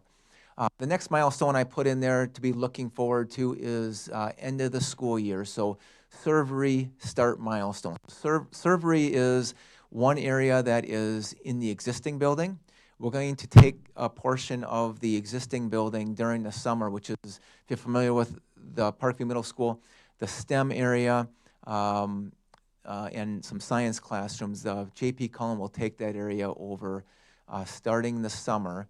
And Luke has worked out where those classes, when they come back the following September, where those classes, there's some swing space that we can utilize there. But the reason we're getting started with a servery is because that area is needed for the new building to open. The cafeteria is right next to the servery, which is going to be the new addition side, and the servery is in the existing building, and that's what is the kitchen in the servery is how that's going to, the kids will get fed with making the food there. So that'll start this summer. And then another milestone is, so now we're talking a little over a year out, but we're continuing to target the addition will be complete in March, with the spring break time period is when that transition will happen in 2027, where 7th and 8th grade will move over to the new building, and then we'll start renovating the rest of the existing building, and then we'll start tearing down the area of the building that's no longer needed. And that will be in April of 2027, that building demo, with the ultimate completion date of August. So overall, we are looking good on the schedule for the project. You can go to the next slide. So let me see, I'll just point out, if I can get my laser to work here, yeah. So that servery area that I was talking about that we're going to be renovating, that's right in this top corner here, right? So the blue area is the addition, and servery is where it's going to be this summer. We'll start renovating that. Everything but this area of footings and foundations are complete. So give you an idea on the map of how things are progressing. You go to the next slide. Here's just some photos I thought would be interesting to show. This is from last week. Weather conditions. This photo here shows the blanketing. So we don't want to put footings and foundations on frozen ground. So J.P. Cullen will thaw that out. So we got blankets, and you can see those little tubes underneath those blankets. That's heat that goes through those tubes to thaw the ground out. And they keep working ahead of the actual footings and foundations crew to make sure that they are able to pour footings and foundations. This picture up here, you see those two openings. That's where the glass used to be off the cafeteria. So we pulled that off at the start of the school year, and then put temporary partitions there so we could pour new footings and foundations along the building there. All right, budget update. A few months ago, Jeff came and reported the results of Bid Pack 1 to the board here, which came in on budget, and the bids came in good. Bid Pack 1 was site work, the footings and foundations, earthwork. Really, we structured Bid Pack 1 to allow the design to get far enough ahead and bid that portion out so we could get work started. And then Bid Pack 2 is the bidding that just happened this last month. And so that's the update I'm going to provide today as far as a budget and the contractors that are being recommended. So I thought it'd be just helpful just to walk through the process that as a district that we have used, which is what the majority of school districts use in the state as far as on referendum projects. So a couple years ago, we selected J.P. Cullen as our construction manager. It was a competitive process where we collected fees, a fee based on the cost of the work, and then they were part of us through the design and provided their budgeting expertise to help guide us through the process as far as what we can afford and what we can't. Now, with this bid package 2 that was sent out this last month, that's where we get our actual costs. So the district will be responsible for the actual cost of what these competitive bids that came in as part of J.P. Cullen's contract. So it's a cost plus contract with a guaranteed maximum price is the delivery method that we are using on this project. So J.P. Cullen sent out bids to the greater community and contractors around, and collected, we got 163 bids. This was a priority during the design and planning process if we want to make sure we get good bid coverage. Competition provides a cost-effective project, and I was really happy with how J.P. Cullen came in and delivered a good number of bids. So 163 different bids, over 32 different trade packages. So a trade package would be like carpentry, concrete, demolition, all the way down to the final cleaners. All that got bid out as part of this Bid Pack 2 project. So Bid results came in well. We provided our budget that we've been carrying, and that's what this snapshot report in front of you. You'll continue to see this report throughout the project, which is a snapshot of where we're at today from a financial perspective. And so at the bottom of the screen here, the bottom left, is our funding sources. So what dollars do we have available to do this project? So the big one is the 89.1, which was what the referendum was passed for. And then you'll see a focus on energy incentives. So as we went through this project, we pursued focus on energy and as far as energy incentive rebates. We partnered with Focus on Energy during the design, where they would provide feedback of if we upgrade maybe a boiler, what would they give us in additional incentives? And in turn, what would that be the payback for the project? So it helps us make good, educated decisions as we go through this project, because this is a 50-year building, right? At least a 50-year building. We'll make good decisions. So Focus on Energy is providing rebates. We expect that number is going to continue to go up. This number represents the new addition. There's also prescriptive rebates that we'll get on the existing building as well. So that's how we're tracking our funding sources. If there's grants, we're pursuing some grants as well. If there's grants that we get, that'll also be listed here as a funding source. Then on the cost side, so the blue section is the cost that we are projecting. So the top left is subcontractor or construction costs. So that's the cost that J.P. Cullen is responsible for managing. So we break it down into a level of detail of subcontractors, allowances, that we know there's something needed there. We just don't know the exact. So for example, the electric. We Energy is bringing electric into the site. What's that cost going to be? We don't have an exact cost from We Energy, just we allocate some dollars. So when We Energies tells us it's going to be $30,000 to bring the permanent power in, we have dollars set aside. General conditions to manage the project, and then fee, insurance, and bond. And then the bottom line item there that as I present throughout the project is our, that's a contingency. That's a number that, most of these numbers will stay pretty static as we go forward, but contingency is an allocation of dollars that we have in the project. So there's always something that's going to come up on a project of this size. So if we don't use that dollar, it gets returned to the district. So there's, I've been, with the process that we have went through in the design so far and the engagement, Luke has been phenomenal from a principal aspect as far as providing input, being engaged during the design aspect, and really the whole team. I've been very impressed with the Mukwonago team, from Andy on the operations side, Joe and Tom. Everyone's been engaged, which tells me that careful planning up front is, the expectation is we are likely to have some dollars left over on the contingency side, right? We can't count it yet because we don't know what's coming up, but that's usually a good indication that good, careful planning is likely that the dollars come in less in the name of less contingency being used. So that's the construction cost on the left side. Yep, one back. On the right side then, that's where we're tracking owner direct costs, so direct Mukwonago costs. So that's where our architectural fees, surveying, hazardous material testing abatement for the existing building, furniture, equipment, IT cost, all those items are captured underneath that on the right side. The one item I want to talk about is this capital maintenance item here. This line item hadn't appeared on previous budget snapshots.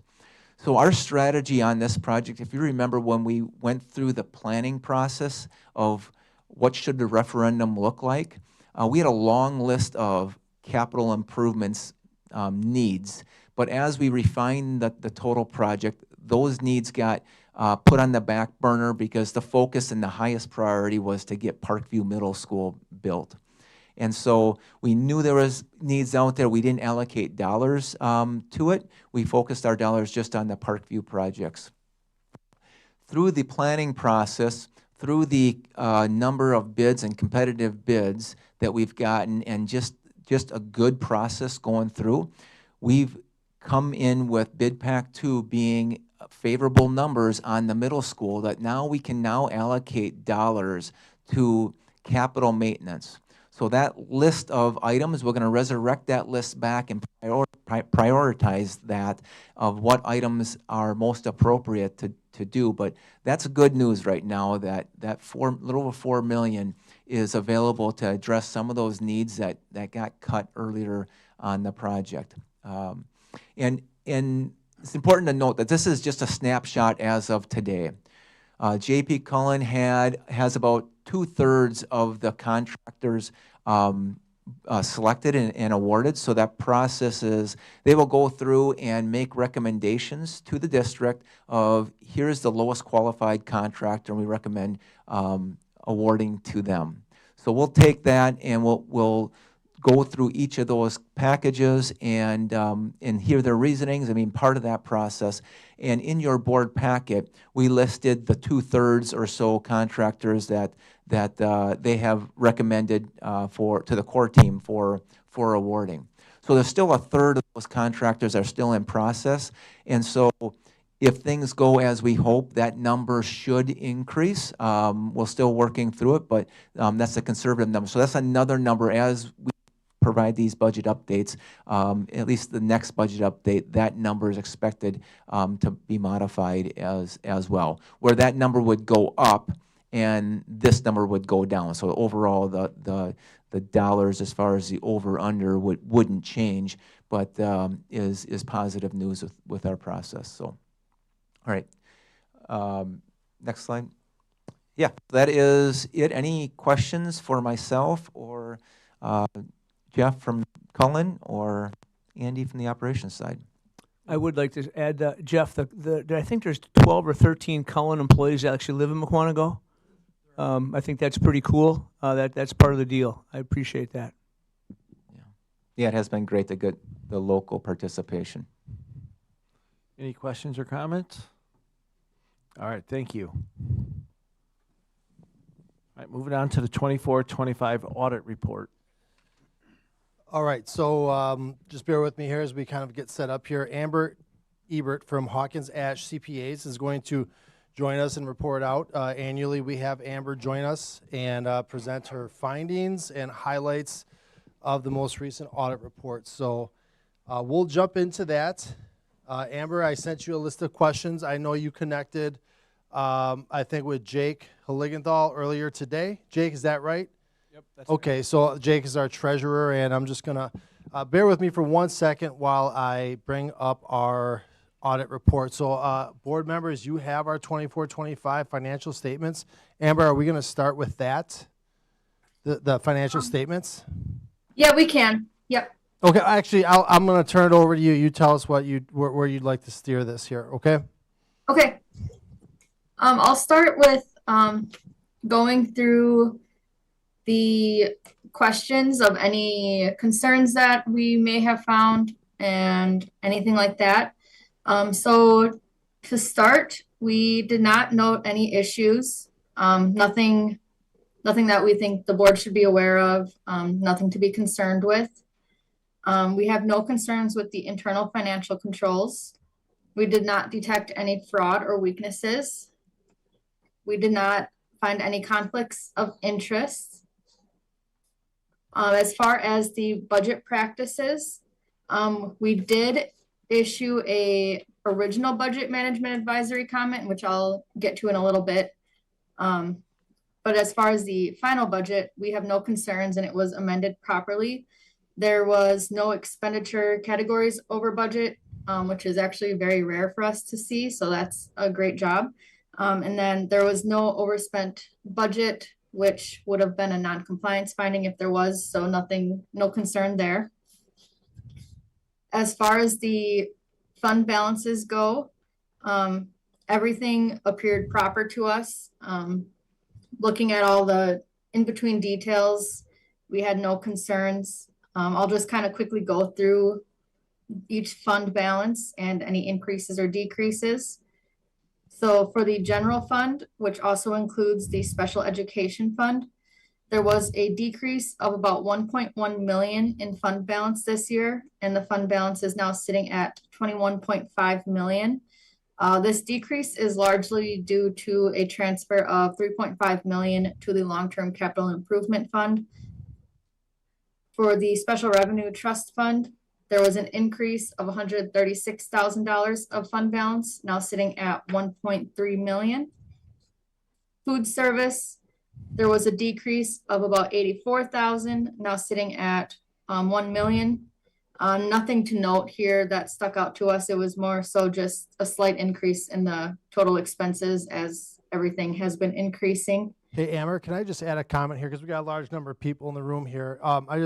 When we talk about fund balance is a snapshot of how much money we have on hand as of a specific date, in this case, June 30th. Our cash flow needs go up and down, so we really take a snapshot at the end of the year, and those cash flow positions really kind of trend down throughout the year until tax revenues come in, once property taxes are paid. So again, I just want to state that that is really just a snapshot at a moment in time. Go ahead, Amber. For the debt service referendum approved fund, there was an increase of 2 million. So this fund is now sitting at 2.8 million. This is largely due to the fund, an early payoff of 3.1 million of debt. Capital expansion had an increase of 260,000, now sitting at 3.9 million. The long-term capital improvement fund had a decrease of $152,000, now sitting at 6.3 million. This decrease is just due to increase in expenses for various projects throughout the district. And then other capital projects fund, which was a new fund this school year, has a fund balance of just shy of 80.6 million. Those are our referendum funds that Kurt and team are using, obviously, to build the new middle school. Yeah. And then the employee benefit trust fund had a decrease of 1.6 million, now sitting at 4.4 million. This is mostly due to an additional 1.2 million was dispersed this year compared to last year. And that was, by the way, if you recall, we liquidated our 403B matches, and rather than the district holding those funds, we turned those over to our teachers. It was an employee favorable thing to do, and so that explains that. And then as far as findings for the financial statements, we have one significant audit finding, which we have a significant or we have a material. So significant is the lesser of the two. So it is for preparation of financial statements, which basically just means we prepare the financial statements on behalf of the district. I would say like 99% of our clients get that finding. So it's very, very common, nothing to be concerned with. And then one finding that was resolved this year was the actual expenditures over budget. So that means last year there was more expenditures than what was budgeted. But this was resolved this year, so no concern.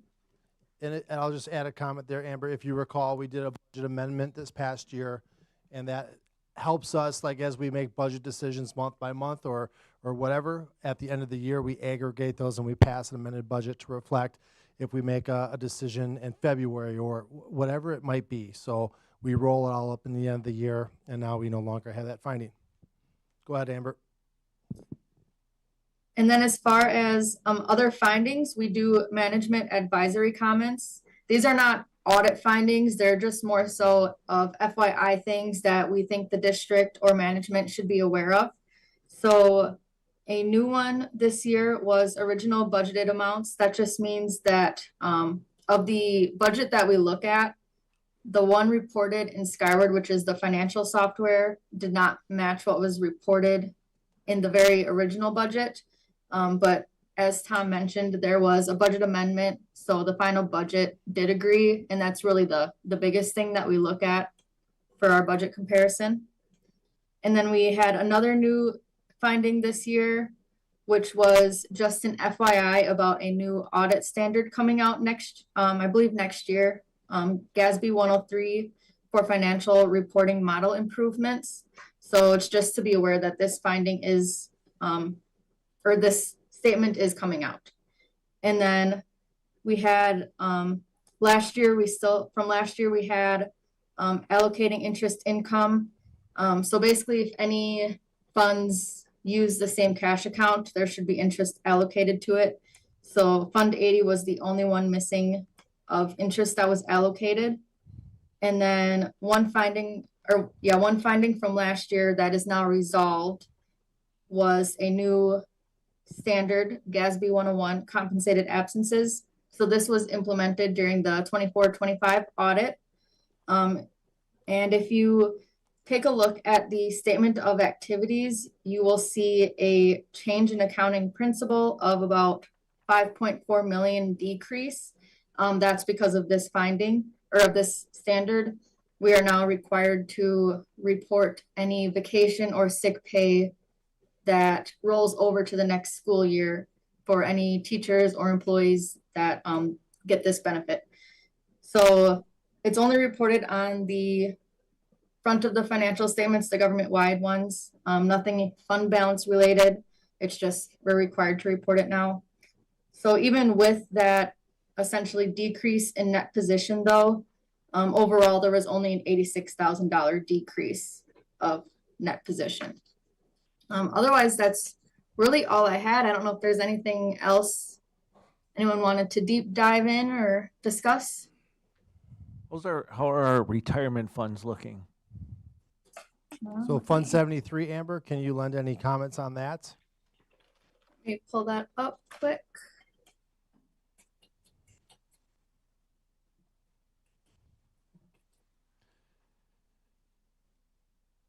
So I guess I'll lend a comment here, like Amber certainly has the auditor's perspective on that. And then we, every 2 years, we have an actuarial firm measure our liabilities using their best estimates and their assumptions.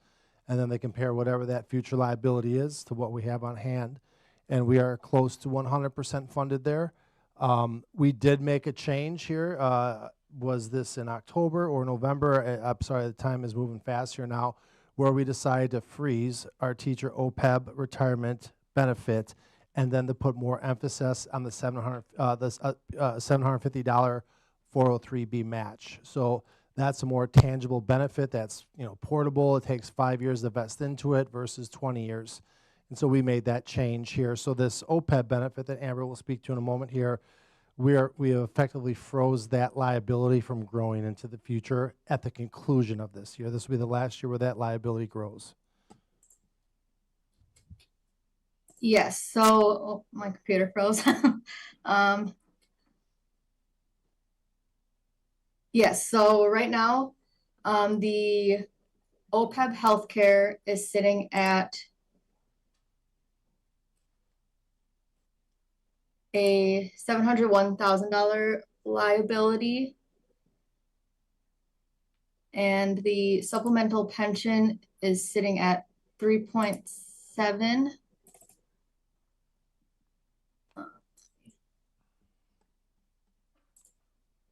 So that's like a 4 point, if we add those two, and I should just clarify it like this.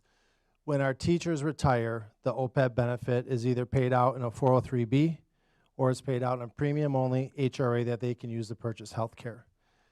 Because of a 403B and a premium only health care, the liability, whether we spend out $30,000 this way or $30,000 that way, the liability gets measured differently. So we'll talk about a supplemental benefit and a health care benefit. And it's two measures, and we simply just add it up and say, what's the grand total of all that? And when we do that, that's where I say one may look like we're underfunded, the other is overfunded. When you add it up, the actuarial report will show that we're nearly 100% funded. Amber, anything else there you want to? Yeah, it looks like I was looking at the wrong line. The OPEB healthcare is sitting at a $790,000 liability, and the supplemental pension is sitting at a $1.5 million asset. So that would be an overfunding there. So I believe that we're good, and we'll measure that again and report back. Yeah, it's very rare for us to see an asset, so that's very, very, very good for the district. Crosby? Tom, this appears to be a very clean audit. Is that common for school districts, or is this kind of a rare thing? It is. I'm gonna let Amber answer that because I don't read a lot of other school districts' audit reports. Unfortunately, one's enough for me. Bedtime reading? No, it's not. Amber, do you want to lend an opinion there? Yeah, I would say it's very rare. We usually have at least 2 to 3 audit findings for most of our clients. That preparation of financial statement one, but then there's usually either a significant or material audit adjustment for the number of journal entries that we give during the audit, and we very rarely ever give a journal entry. And if we do, it's maybe 1 or 2. So that's super rare for us to see, and it's great. Makes the audit go a lot smoother. But yeah, there's really no concerns. Everything is excellent. When we arrive for the audit, everything is ready to go and questions are easily answered. So yeah, it's a very, very smooth audit compared to the other ones that we do. I want to give a shout out to 3 individuals in particular: Chevin Pollock, who runs our payroll; Michelle Ayers, who oversees our accounts payable; and then Linda Scafidi. Most importantly, Linda has been here for over 20 years, and she, down to the penny, her work is down to the penny. She does great, and so when Amber says that all the paperwork is ready for her when they arrive here for their 3-day visit in August, that's Linda's work, and I appreciate all that Linda's done for a couple decades now. Any other questions or comments? Hold on. All good? Oh, yeah. all right. Okay, great. I also want to reiterate what a great job you and your team did. I mean, we're all taxpayers in here, and I'm in this district, and I feel very confident that my money's not being wasted, and that's a big deal these days, so thank you. Yeah, I live here too, so when I go to Metro Market and I see everybody, I don't want to hide. I want to, I take personal pride in this place. So, Amber, thank you for joining us tonight. We appreciate your time. Yeah, thank you, everyone. All right, thank you. Moving on to consent agenda, looking for the approval of the committee of the whole meeting minutes of January 12th, 2026, and approval of vouchers and receipts. Any questions or comments? Hearing none, that's approved by consent.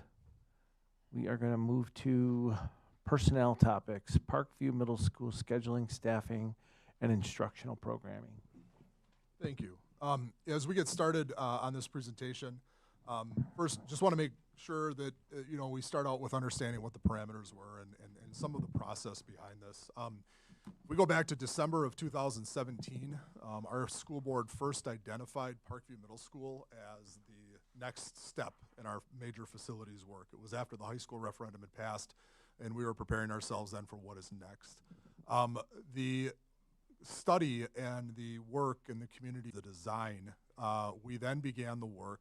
Luke, along the way, Rachel, Angela, Christine, and a team began to put the work together about what does the instructional program look like.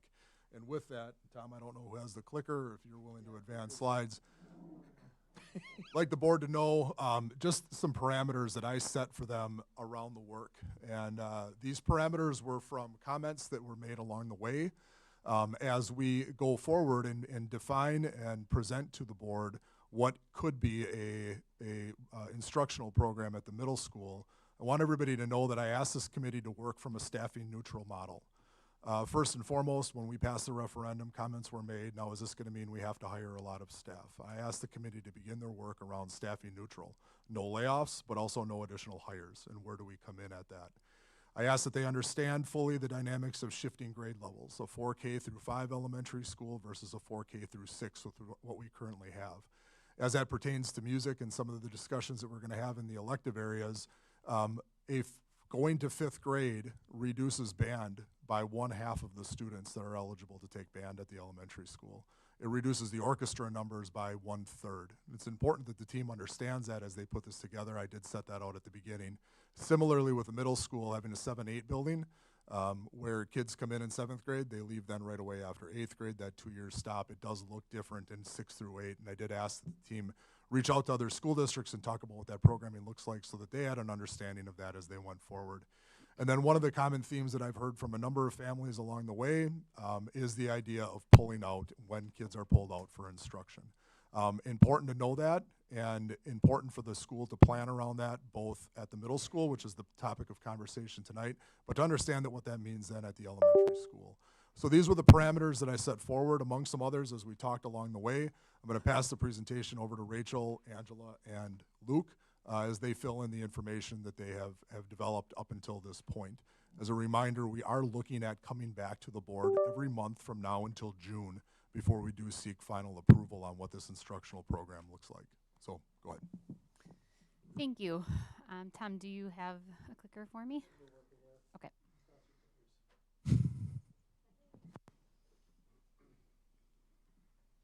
Thank you. So as Joe stated, Luke Spielman is here tonight, and Angela and I, and we are going to talk about the work that has taken place so far around the planning for the new middle school.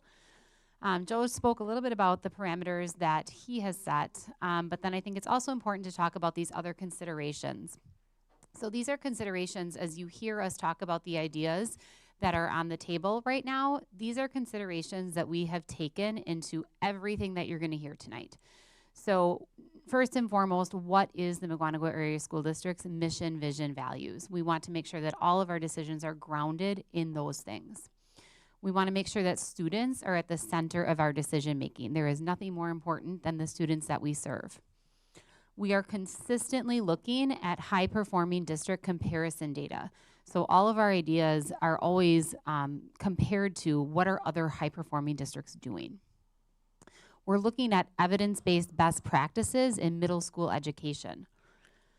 Of course, as Tom was just referencing, we want to be fiscally responsible so that we can continue with great auditing reports and balanced budgets.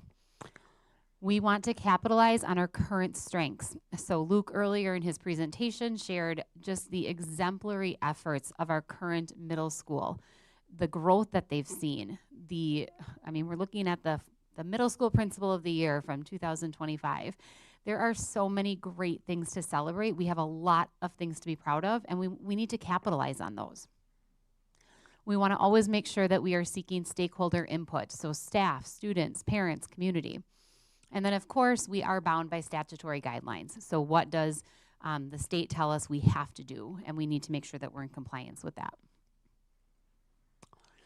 So I'm putting here a timeline. Now, this is obviously not going to have all of the nuances that go into the work, but just a general timeline with some of the big things that you can expect from our team.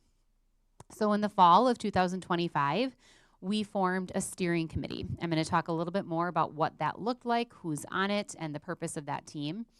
And the focus in the fall was really on developing what do we want the Parkview experience to be. As we headed into winter and then into spring, we're having conversations about what do we want the course requirements to be. And again, I reference back to what do we want that Parkview experience to be? What are the statutory guidelines? All of those considerations come into play. We have to look at revising our current scope and sequence from a curricular standpoint. And then we have to look at our technology needs. So with a new middle school comes a entirely comprehensive technology assessment. Technology aligns to student learning, and so we're looking at that work as well. In summer of 2026, we are looking to bring to you a schedule, looking for approval on that schedule. We are still toying around with ideas, and Luke is going to present that a little bit later in the presentation. And we'll continue with the curricular revision work that we know is going to have to take place. In the fall, this coming fall, one of the big things that we'll be doing is issuing a staffing interest survey. So with the incoming sixth graders coming on board, there's going to be opportunities for our current staff to express, I want to teach sixth grade, or I want to teach this elective course. We ideally want to position teachers in the areas in which they want to teach. And hand in hand with that is that second bullet point, licensing discussions. We need to make sure that staff are licensed in those areas. And so those two things will happen hand in hand. Again, making sure that we know what people want to teach, and then making sure that they are certified to do so. We'll also be finalizing our course guide. That's something that we push out roughly in December to families so that they know what those opportunities are. And then as we head into winter and spring, We start our student scheduling and staffing process. You've heard me talk about this before. That process starts right away in January. In February is when we typically have students schedule. In the winter of 2027, we are looking at pushing that timeline up a little bit for our middle schoolers, just to make sure, again, that we have ample time to plan and to staff that. We are going to be doing an open house for the new middle school. So one of the things that we heard from our parents was the kids are going to be moving into the new middle school after spring break, and how are they going to know where to go? And what if they get lost? And we have a very solid plan around that. But we do know it's going to be important to allow parents to come into that space and, again, set students up to not feel like they're just wandering, nowhere. We won't let that happen. And then, again, in the spring of 2027, the current 7th and 8th graders will be transitioning to the new building so that the construction can start on the old building. So how are we organizing our work? Joe and I kind of joke. Joe's making sure that the walls are going up and that the doors have locks on them. And our team has been charged with really looking at these buckets. What is the communication that needs to go out around staffing, around curriculum, and then the other? Because again, the curricular experience is really what is most essential for our students. It's what they're going to experience every day. And so we have done a backwards plan from the fall when the doors open of 2027 to today. It's a living, breathing document. Our team meets on a weekly basis to plan, and then we meet with our steering committee on a monthly basis to, again, get feedback, gather input. But again, these are the buckets that we organize our work into. So what was our first action step? Our first action step around this work was the formation of a steering committee.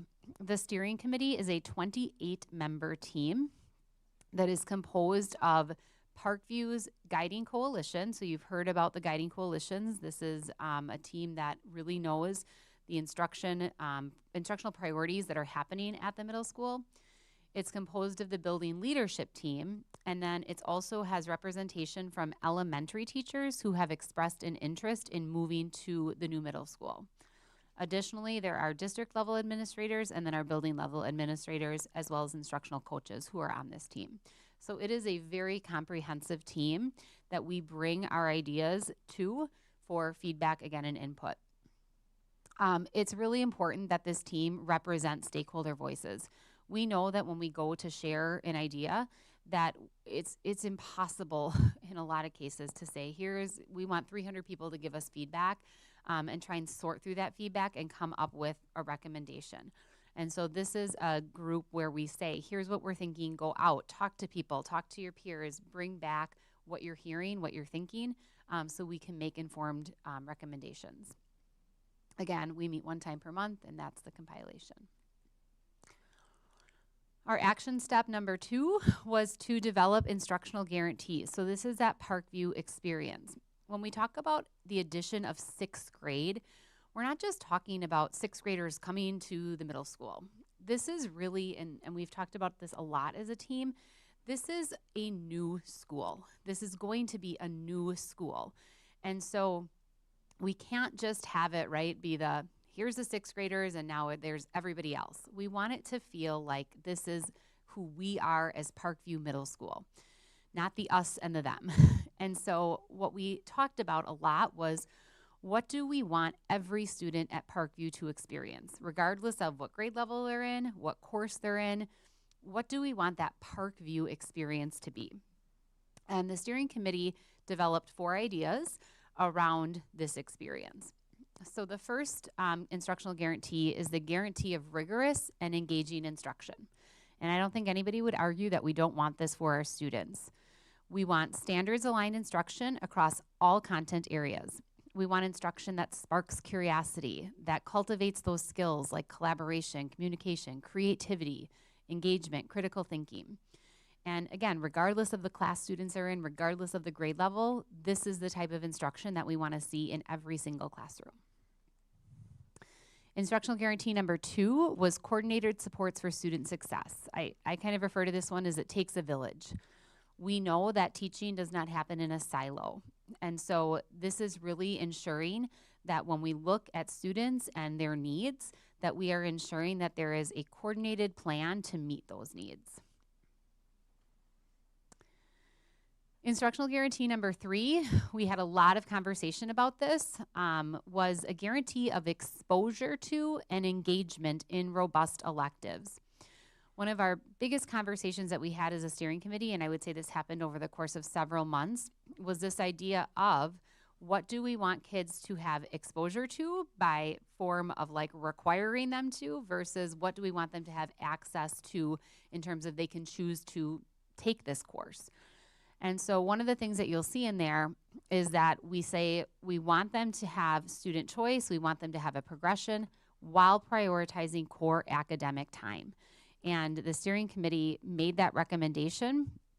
And I think, again, that was something that we really had a lot of robust conversation around, but we know that that is going to support student success going forward. And then the last instructional guarantee is a guarantee of a positive and supportive school culture. We know when students feel safe in school that they are more likely to engage in their learning. And so again, fostering that environment where positive, respectful relationships exist is going to support everybody, students, staff, families, to again have a great experience. So Luke's going to talk a little bit now about the schedule and a proposal or draft that we have about that. So we worked with our steering committee to identify some priorities based on those instructional guarantees. One of the things that we did in that process was not only reach out to other neighboring districts that are high achieving, but one of the things that's really unique about the new middle school that we're building is just the size and the capacity, the number of students. We are anticipating between 1,000 and 1,100 students. That creates some different challenges than other schools necessarily in the area. We are going to be roughly top 5 largest school in the state at the middle school level. So not only did we reach out to other, as Rachel shared, other high achieving neighboring districts, we also reached out to some of the other larger districts around the state to ensure that the programming that we were planning was similar to them as well. So things like one of the closest large ones is Franklin, is roughly that size, but there's a large middle school in Appleton, there's a large middle school in Chippewa Falls. But we reached out to schools across the state of similar size to see what kind of academic programming they have planned. So what we identified for priorities here were ensuring, let me pause 1 second before I start, sorry. We asked the team to say, what do we need to start, what do we need to continue, and what do we need to stop doing in this new building? So after each of these phrases, you're gonna see a continue, a start. I don't think there's any stops up there, but so we need to continue ensuring math and English every single day. We do that currently in 6th grade, 7th grade, and 8th grade. We need to protect our science and social studies time. Again, those are things that we want to continue. I talked earlier in my presentation about allowing common planning time for our core departments by grade level. We've seen great value to that. We want to make sure that when we create a new schedule, it allows that same flexibility. We want to provide elective and exploratory classes for students to learn and explore new academic interests and career and pathways. I wrote continue and start for that because there's some that we certainly want to continue, but we're also open to starting some new programs as well if that need arises in the future.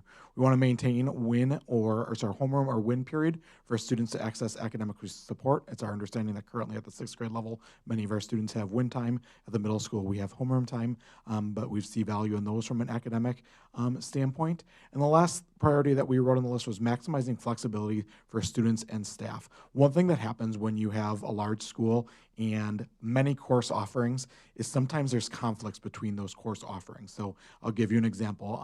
Sometimes if we only have 2 sections of a class, a student can't take, this is a hypothetical, but can't take advanced math, advanced world language, and a music class because those classes conflict and only happen at the same time so that students have to choose between those. We do not want that to happen. We want students to have as much flexibility in the schedule that they can so that they can take all the classes that they want. So that is what that last bullet point means. We want to, as we're creating a schedule, make sure that we're limiting the conflicts between the schedule so that students have the most flexibility they possibly can. So if you flip to the next schedule, please.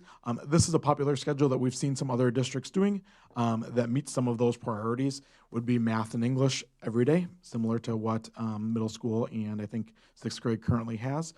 Maintaining a homeroom or win time. This is just, again, a model. It doesn't mean that homeroom or WIN needs to be in the middle of the day. It could be at the beginning of the day. It could be at the end of the day. Those details are still down the road. Science and social studies in some capacity. We don't know yet if it makes more sense for that to be an alternating day class or if that makes sense for those to be shorter periods but having them every day. And then we also need to maintain some time in a schedule for PE elective exploratory classes. The difference there between elective and exploratory classes are PE is, as Rachel referred to earlier, is a mandated class. Elective classes, as the word means kids get the choice of those classes. Exploratory classes are classes that we as a district choose to mandate because we value those experiences for our students. So for example, some of our CTE classes in our district are classes that are required for all students to take. So we want to make sure that as we're building a schedule, it allows time for those classes as well. All right, so as Rachel mentioned earlier in the presentation, one of our big areas of work as we think about transitioning our sixth graders to the middle school is to determine what coursework is going to be required and what elective options we are going to offer for our students.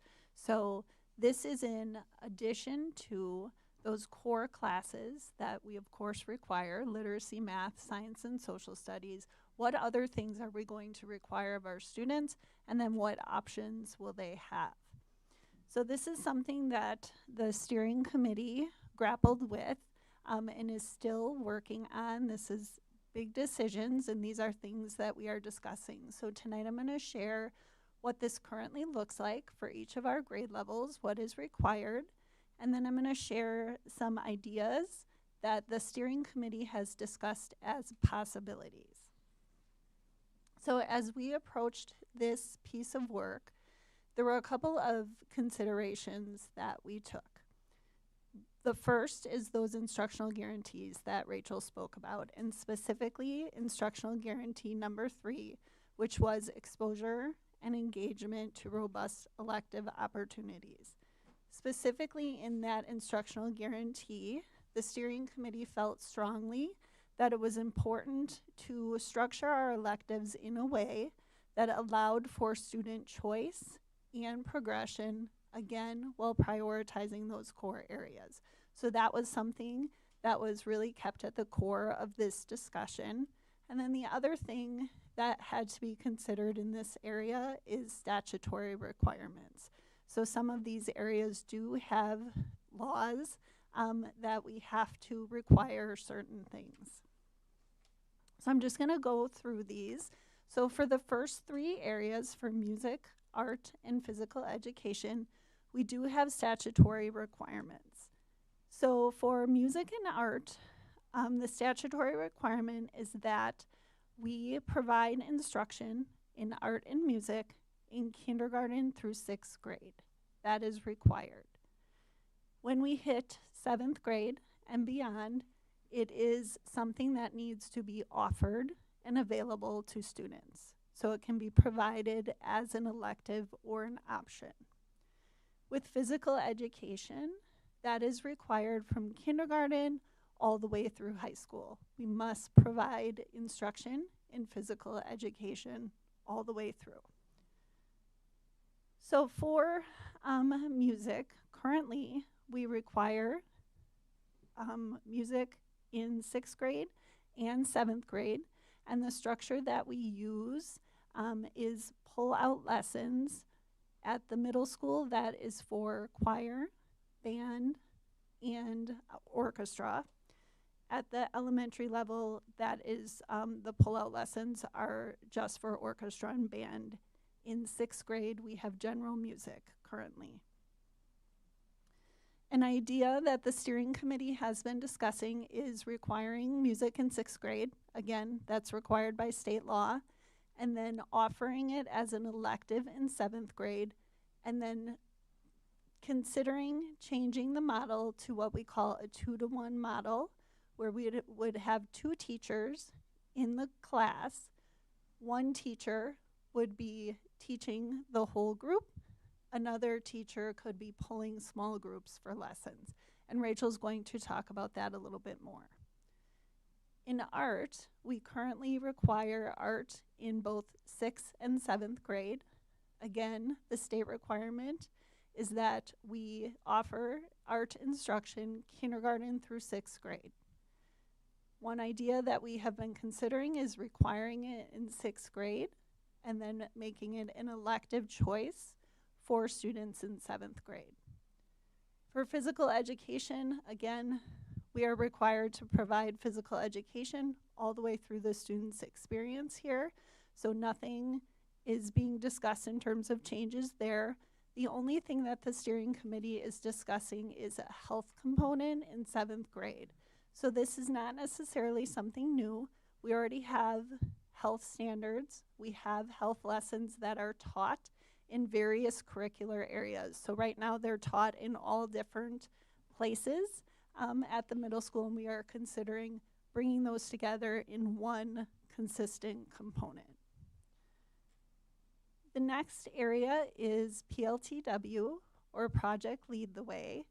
This is STEM courses that we offer at the middle school. And as you heard Luke talk about, Parkview is a PLTW distinguished school. So we are very proud of that. We have a very robust program with PLTW. We actually offer PLTW courses in our elementary and then all the way through the high school. So currently, we require 3 PLTW courses at the middle school. 2 of them at the 7th grade and then 1 at the 8th grade. These 3 courses build upon each other. The steering committee is considering continuing to require those 3 courses as they feel that the skills that are taught in these courses are critical for students as they move through the system, but just making a shift to moving that design and model class down to the 6th grade level. And then we have a couple of other areas. Of course, we have our world language. So currently, our 7th grade students take world language exploratory, where they are exposed to both languages that we offer, German and Spanish. One of the things that the steering committee is considering is moving that world language exploratory class to 6th grade, and then students would elect to take world language in 7th and 8th grade. And then just a couple other courses. We currently require students to take life and careers at 7th grade. That course has some of our academic career requirements from the state in it. The committee has considered shifting that down to the 6th grade as we transition students into the middle school. And then there is a business course. Again, this has some of our academic and career planning requirements in it. We require that at 8th grade, and the committee is considering keeping that as a requirement in 8th grade.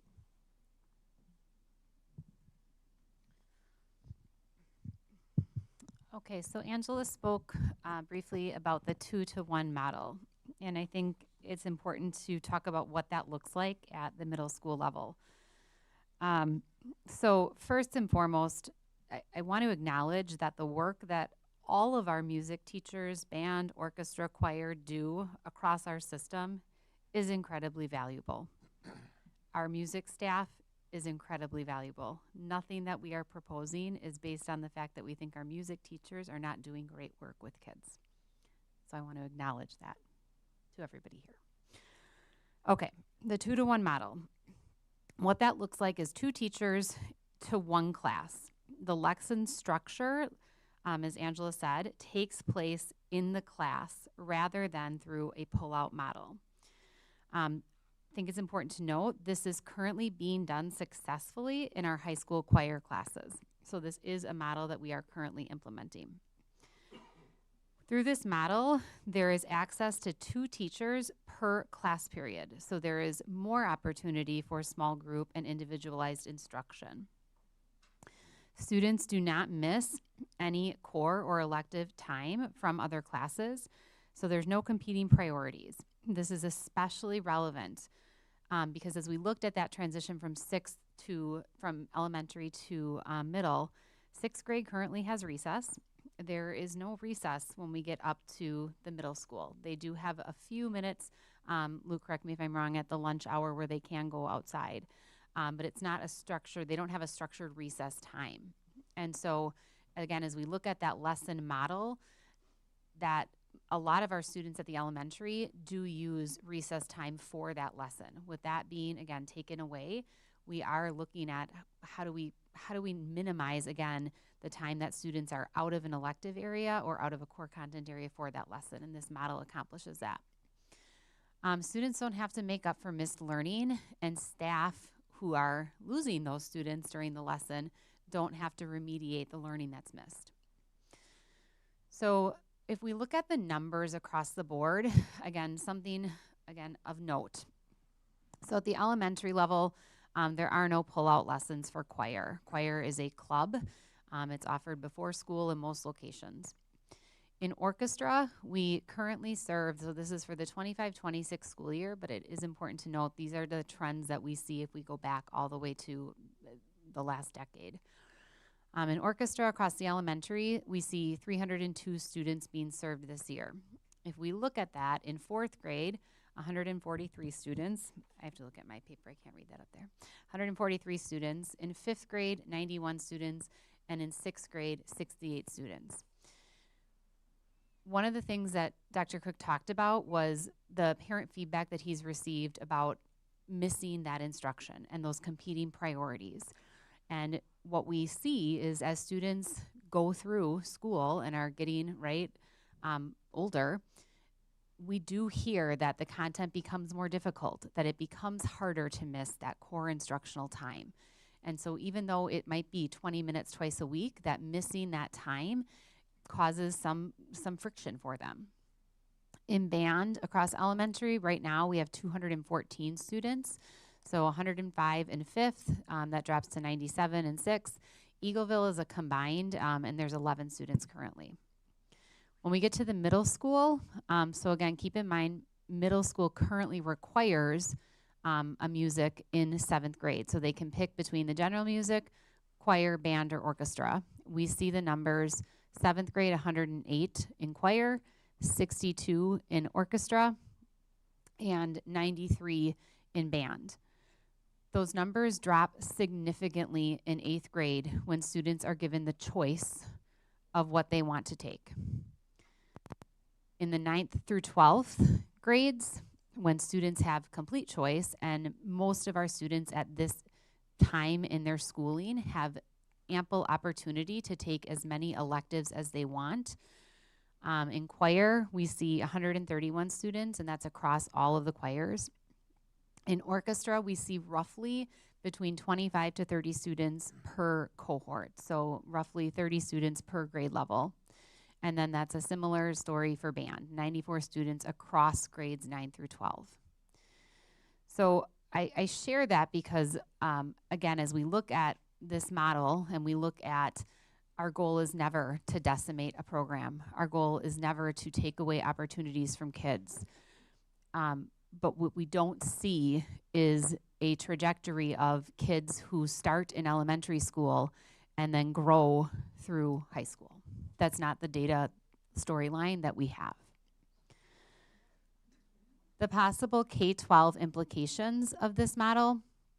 So one of the things that we're looking at is band and orchestra lessons moving from beginning in 4th grade to beginning in 6th grade with a phased approach. So again, what this looks like in terms of our idea right now is that in 2026-27 in 4th grade, we would not offer orchestra lessons. 5th grade, the current 5th grade students are already, the current 4th grade students are in orchestra. We would continue that in 5th grade for next year. We wouldn't stop those lessons. In 5th grade, when the students in 27-28, those 5th graders who then become 6th graders, we would then move to that 2-to-1 model in both band and orchestra. So again, a phased approach. It's important to note, if we take this approach, students who are, again, currently taking lessons at the elementary will continue their programming. So it's a phased out approach. No one is going to be given like a hard stop. I started lessons in 4th grade, and now in 5th grade, I don't get lessons. It's a phased approach. If we have to add, the district will have to add additional staff if we were to maintain the current model of programming. So with our 4Ks coming in at the elementary, with again the 6th grade coming to the middle school, we would be looking at adding additional staff if we were to maintain this current level of programming. So Luke's going to talk a little bit about the referendum and just bringing us back to when we started this process, what we talked about being a priority and what we're doing now. So we talked a little bit at the beginning of this presentation about what our priorities were for this team, but we also went further back to about 18 months ago when we were going to referendum and asking our community what were the needs for a new middle school. We certainly talked about the physical structure of the building and aging infrastructure, but we also prioritized the academic opportunities available for students. So opportunities that we wanted to plan for in this new building were exposing students to world language in 6th grade, all students across the district. One of our current challenges in the district with math is our advanced math students. We currently have 30 6th grade students who come to Parkview every single morning via bus, and then we bus them back to their elementary school. Those students end up with a really long school day because they do their whole elementary school day, but then they also come to us, so we wanted to see if we could figure out some changes there to allow some different experiences for students. Family and consumer education, we wanted students to have some exposure to that in a new building in 6th grade. Career and tech education, we know that students have some STEM exposure in the elementary schools, but we wanted that to be a guaranteed, consistent opportunity for students. And then finally, band and orchestra. We wanted a consistent class that was offered for students at the middle school level for both band and orchestra in 6th grade, which they don't currently have that class. Additionally, we were looking for additional co-curricular and extracurricular or athletic opportunities. That one I can confidently say we haven't yet got there, but we are excited about thinking about what opportunities might be available for 6th graders. But again, we're trying to set the academic programming first, and then we'll figure out what those other opportunities for students will be. All right, so next steps. As you can clearly see, there is a great deal of work that goes into this transition that we have. So I'm just going to touch on some of the things that are coming up as next steps and some of the continued things that you can expect to see. So first, coming up actually on Monday, on January 26th, we have a professional development day, and we will be pulling many of our teams, some of them K-12, some of them just middle school teams, to start looking at those curricular revisions that need to be made. We will continue to evaluate our middle school schedule, our required courses and offerings. All of that will continue to be discussed with our steering committee and with our team. In February, we will be holding an elementary meeting for those elementary teachers who are interested in coming to teach at the new middle school. This is something that has been a continuing process. We've been working very closely with our teachers to keep them updated on this change and what it means for them and what their opportunities and options are. We are starting the student scheduling process for the 26-27 school year. That takes place in February, March, where students are selecting those courses that they have options for, and then the staffing, we staff accordingly to the courses that students are opting into.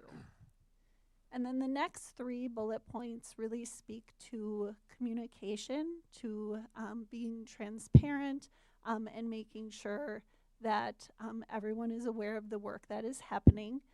So we will continue to hold monthly steering committee meetings where we will continue to look at the different options that we have for this transition and gather feedback from our steering committee.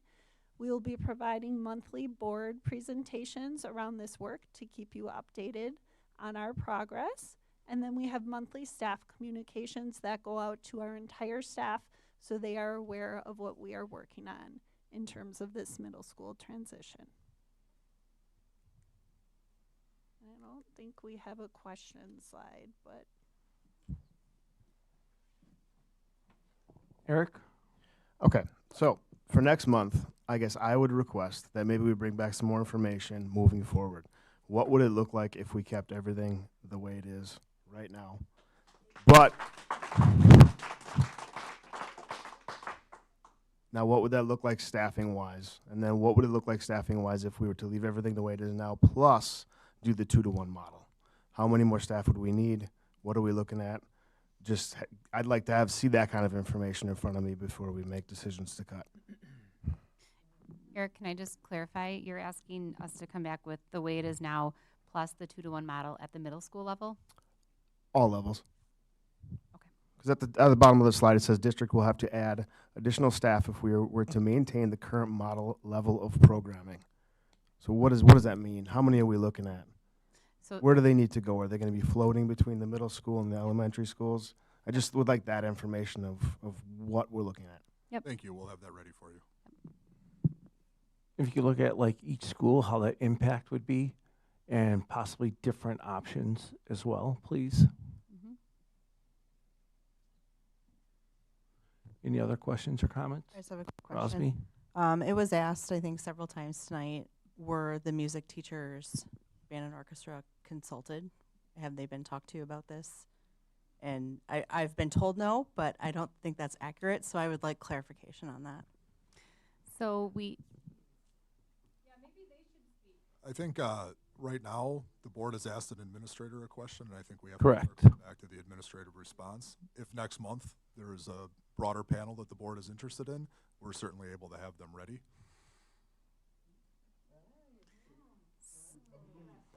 Can you please keep proper decorum? We are respectful and listen to all of you. Please return the favor to us, please. Thank you. So we talked about the steering committee. That is our first and foremost, I would say, body of input when it comes to teacher feedback around these decisions. We do have a music representative, a band teacher who is on that committee. Additionally, we have met with our music department on 3 occasions to talk about these ideas. So yes, music teachers have been talked to. Any other questions or comments? The board, just if I could, back in April of 25, we surveyed as part of a broader elective area conversation. You might remember this when we talked about world languages. We surveyed families, I believe it was in grades 3 through 5, about what their future interest is in electives. Would the board be interested in seeing that data presented as a refresher next month? Yep. Thank you. Any other question? Eric? I have one more, actually. Luke and I have spoken about the pullouts for the choir, and I'm not a fan of it. But how many pullouts are we looking at for each individual piece? Are we looking at 2 per quarter for choir, 2 per quarter for band, 2 per quarter for orchestra? That's something, I'm not putting you on the spot, well, I kind of am, but maybe that's something you guys can bring to us as well next month, just so we know kind of what we're looking at. Let's get that accurate information for next week. I don't want to misspeak on that. Thank you. Eric, you want that for all levels? Because it is different at each level. I think it's most important at the middle school level, honestly. But you can provide it for all levels. That would be, I think, helpful. Sure. Any other questions or comments? Dale, address the guy. What's that? No. I understand. Maybe tell him we can't take that. If you want to speak to one of us like after the meeting, we'd be more than happy to listen to you. But right now, we have to continue our work. Thank you. Any other questions from the board? Comments? All right, thank you. Thank you. Moving on to student learning topics. Director's report. Okay, at the committee of the whole meeting last week, I gave an update on the key pieces of curriculum renewal work that we have happening this year. We have a number of different priorities, and so I gave the board an update on those, and we'll continue to update the board on that work, and we will be bringing some recommendations to the board in those areas in the spring. Thank you. Any questions or comments? Okay, moving on to student service topics. Last week we talked about open enrollment numbers and next steps for discussion, and so Tonight we'll be bringing that item back for an action item later on, but I addressed the open enrollment as it relates to special education for services and space for the 26-27 school year. Thank you. Any questions? All right, thank you. Moving on to finance and facilities. Okay, I gave you all an update on our investment returns. I gave you a quick summary of the Wisconsin Policy Forum article that talked about K-12 tax levies throughout the state of Wisconsin collectively. And then as I'll do between now and the end of the fiscal year, I'll give you a current year budget update of all funds broadly, and then a specific focus on our salary and benefits, since those are 75% of our budget as of right now. I have a very high degree of confidence that we'll be under budget there, and so I feel really good about the health of the budget in the current school year here. And then lastly, I gave you an update of our bank balances there as of the end of November 2025, so we just recently reconciled that. As a reminder, that's our low cash position. Earlier in the meeting tonight, we talked about our fund balance position. That's a June 30th snapshot. The best snapshot that we can provide, in my opinion, is what do we look like at the end of November when our cash position is the lowest. And that ultimately determines our health. In my opinion, we don't need to short-term borrow from a bank. We don't need to pay those unnecessary interest costs, and we're doing well there. So I have no concerns right now for the board. Any questions for Tom? All right, thank you. Moving on to action items, hires, retirements, and resignations. All right, I have the administrators' contracts that for the 2026 through 2028 school year. The list of administrators is listed. I am not planning on reading them all by name, but looking for approval of those contracts. I'll make a motion to approve hires, retirements, and resignations. Second. We have a motion and a second to approve hires, retirements, and resignations. Any questions or comments? Hearing none, all those in favor say aye. Aye. Those opposed say no. Motion carries. Number 2, policy update, volume 34, number 2. Going back to October, we've had these policies on the agenda a number of times. We've taken questions and made adjustments based off of board questions, board feedback. We are bringing them forward tonight for final approval. Per members of the board's request, we will not bring a full batch of policies forward anymore. We'll break this out into about 6 to 10 policies, just depending on the category in future policy update cycles. All right, we're looking for a motion. I make a motion to accept the policy update, volume 34, number 2. Second. We have a motion and a second. Any questions or comments? I just have a question on the consent agenda policy. Just to refresh my memory, if we wanted to pull out WIA as a consent agenda item, is that something we can do now, or is that something we have to do at the time that it's on the consent agenda? At the time that it's on the consent agenda. Thank you. And just as a reminder, we do have those board agendas posted for the board and for the community on Thursday ahead of the board meeting. So if you ever see something, please reach out to me Thursday, Friday, and we can certainly make note of that for the upcoming meeting. Okay. Any other questions, comments? Hearing none, all those in favor for approving the policy update, volume 34, number 2, say aye. Aye. Those opposed say no. Motion carries. Moving on to minute allocation. So we are looking for approval of the recommendation to strike the 1440 minute allocation for our elementary specialist. As a reminder, again, no other certified staff member has a minute allocation equated to their full-time status. And we've listed just, again, some of the other reasons why we don't believe that this is employee favorable. So looking for a recommendation to remove that language. I'll make a motion to remove the language for 1440 from the handbook. Second. We have a motion and a second. Any questions or comments? Hearing none, all those in favor to approve the minute allocation, say aye. Aye. Those opposed, say no. Motion carries. Moving on to open enrollment seats. So last month we presented the open enrollment seats that we have available, the general education seats at the K4 through 12th grade level, and then we shared that we do not currently have any seats available in our early childhood through 12th grade program in special education, nor do we have any related services seats in terms of occupational therapy, physical therapy, speech. I'm looking for approval of those open enrollment seats. I'll make a motion to approve the open enrollment seat projections. Second. We have a motion and second to approve the open enrollment seats. Any questions or comments? Hearing none, all those in favor say aye. Aye. Those opposed say no. Motion carries.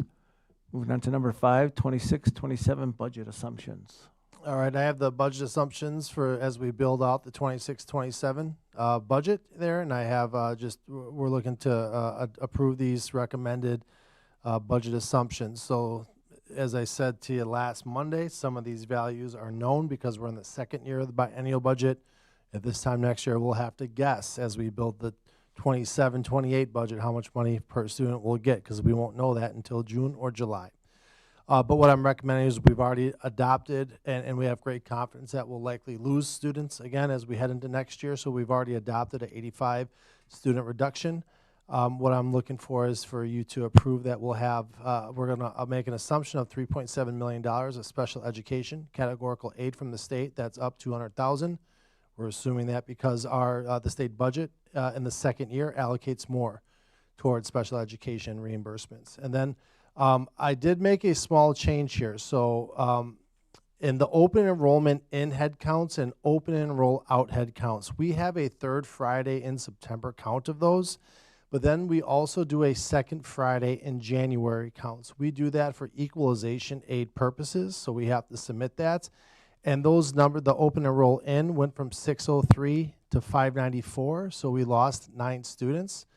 And then in terms of open enroll out, it went from 309 to 317, so a small change in both counts. I'm just saying let's go with the most recently available data there and assume that we'll have those 594 open enroll in, 317 open enroll out. And those are the assumptions we're looking for at this time. So I'll make a motion to approve the 2026-2027 budget assumptions. Second. We have a motion and a second to approve the 26-27 budget assumptions. Any questions or comments? I just have one question, Tom. Yeah. Can you please tell us again how much the state cut our funding? This past year, state aid was decreased by approximately $2 million.